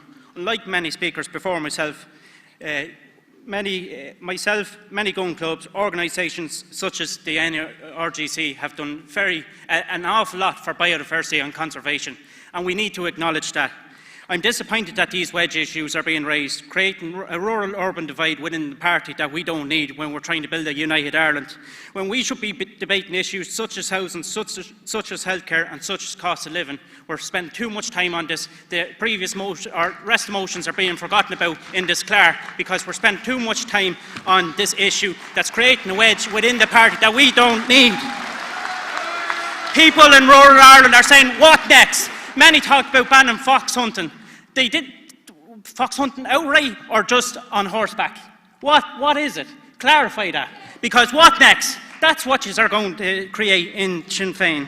Multiple emails, lobbies and phone calls have been made from the same people using multiple accounts. It is unfair that officers, elected reps receive threats from people that knew Declare before the members knew Declare.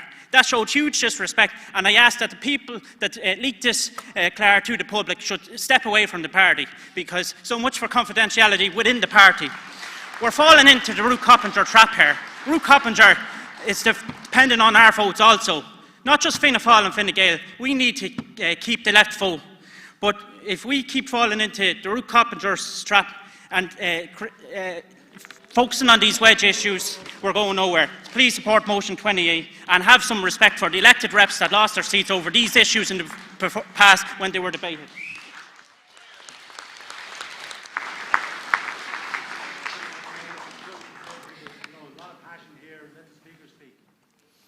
Lillian Mead from the Hannah Sheehy Skeffington Common, Kanturk in Cork North West, arguably the most rural constituency in Ireland.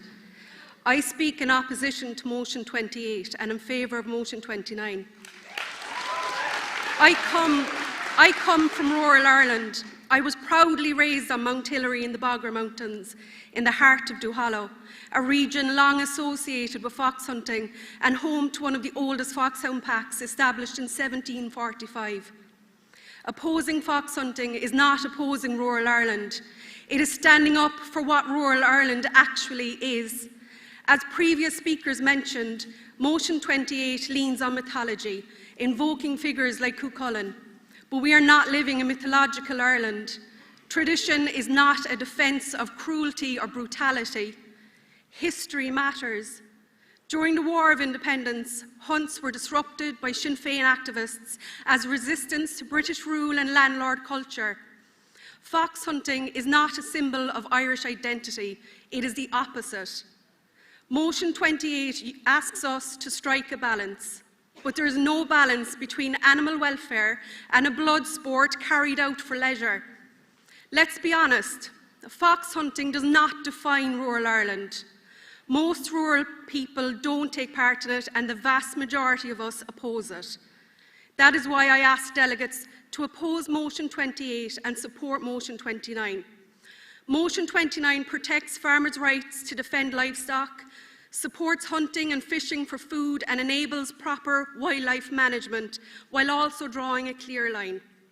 Fox hunting is tied to a colonial past and still causes real problems. They trespass, they disrespect, the disruption and the damage to our farmland. It is cruel, causing terror, exhaustion, injury and death for sport. That is not a tradition worth defending. If we are serious about our Republican values, we should not defend practices rooted in privilege and cruelty. So delegates, reject motion 28 and support motion 29. Gurv Míle Mágat.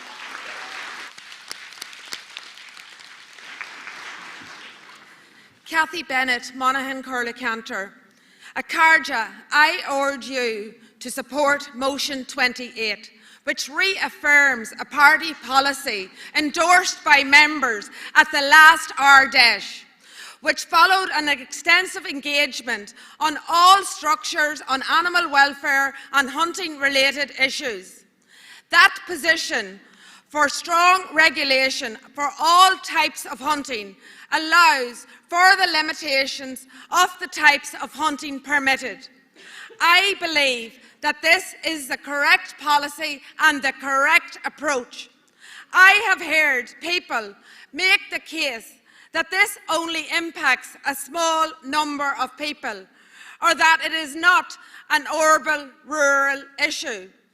As a person who regularly engages with rural representative associations and communities, I can assure you that they do view this as urban advocates against rural practices.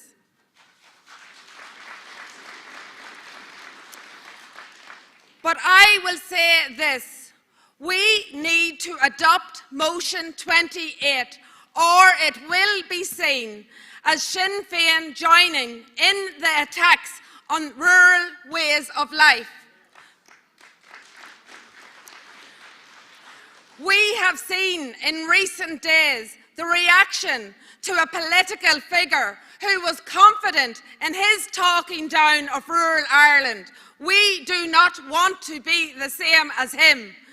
I ask delegates today to be rooted, to be relevant and to be Republican and stay together. Have confidence in the policy that the party has recently adopted. And while other parties abandon rural Ireland, let this Ardesh send a different message, that our standing in and with rural Ireland is not something that we take for granted. I urge delegates, support motion 28. Gurmila Mayagav.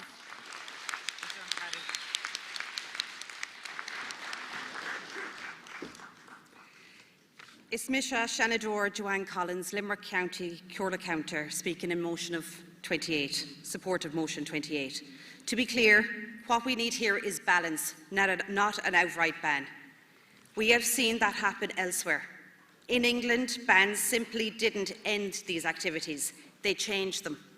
Hunting didn't disappear, it was driven underground, beyond proper scrutiny, beyond regulation, and beyond enforceable animal welfare standards. And that's the risk. When you remove a legal, regulated framework, you don't eliminate the practice, you lose control over it. We also saw a ripple effect. Once one pursuit was banned, pressure extended to others, from coursing to greyhound racing. We've all received the lobbies. External individuals should not have a sway on our own internal voting process. It's us, together, debating these issues that should decide. We should be careful not to drag ourselves into the same cycle. These are exactly the kinds of arguments that fracture left-wing movements and create a wedge between rural communities and parties like Sinn Féin. And let's be honest, with everything facing this country, it is discouraging that among all possible issues, this is one of the few dominating discussions. The membership has already spoken. Roughly two-thirds support regulation, not a ban. That's a clear mandate for a balanced approach. Stronger regulation is the answer. Clear rules, real enforcement, and the promotion of alternatives like drag hunting. That's how we protect animal welfare while maintaining the oversight and respecting rural traditions. So let's stay pragmatic, avoid unnecessary division, support regulation over prohibition. That's why I'll ask you to vote for stricter regulation, for a pragmatic approach and for motion 28. Garv Mahagat.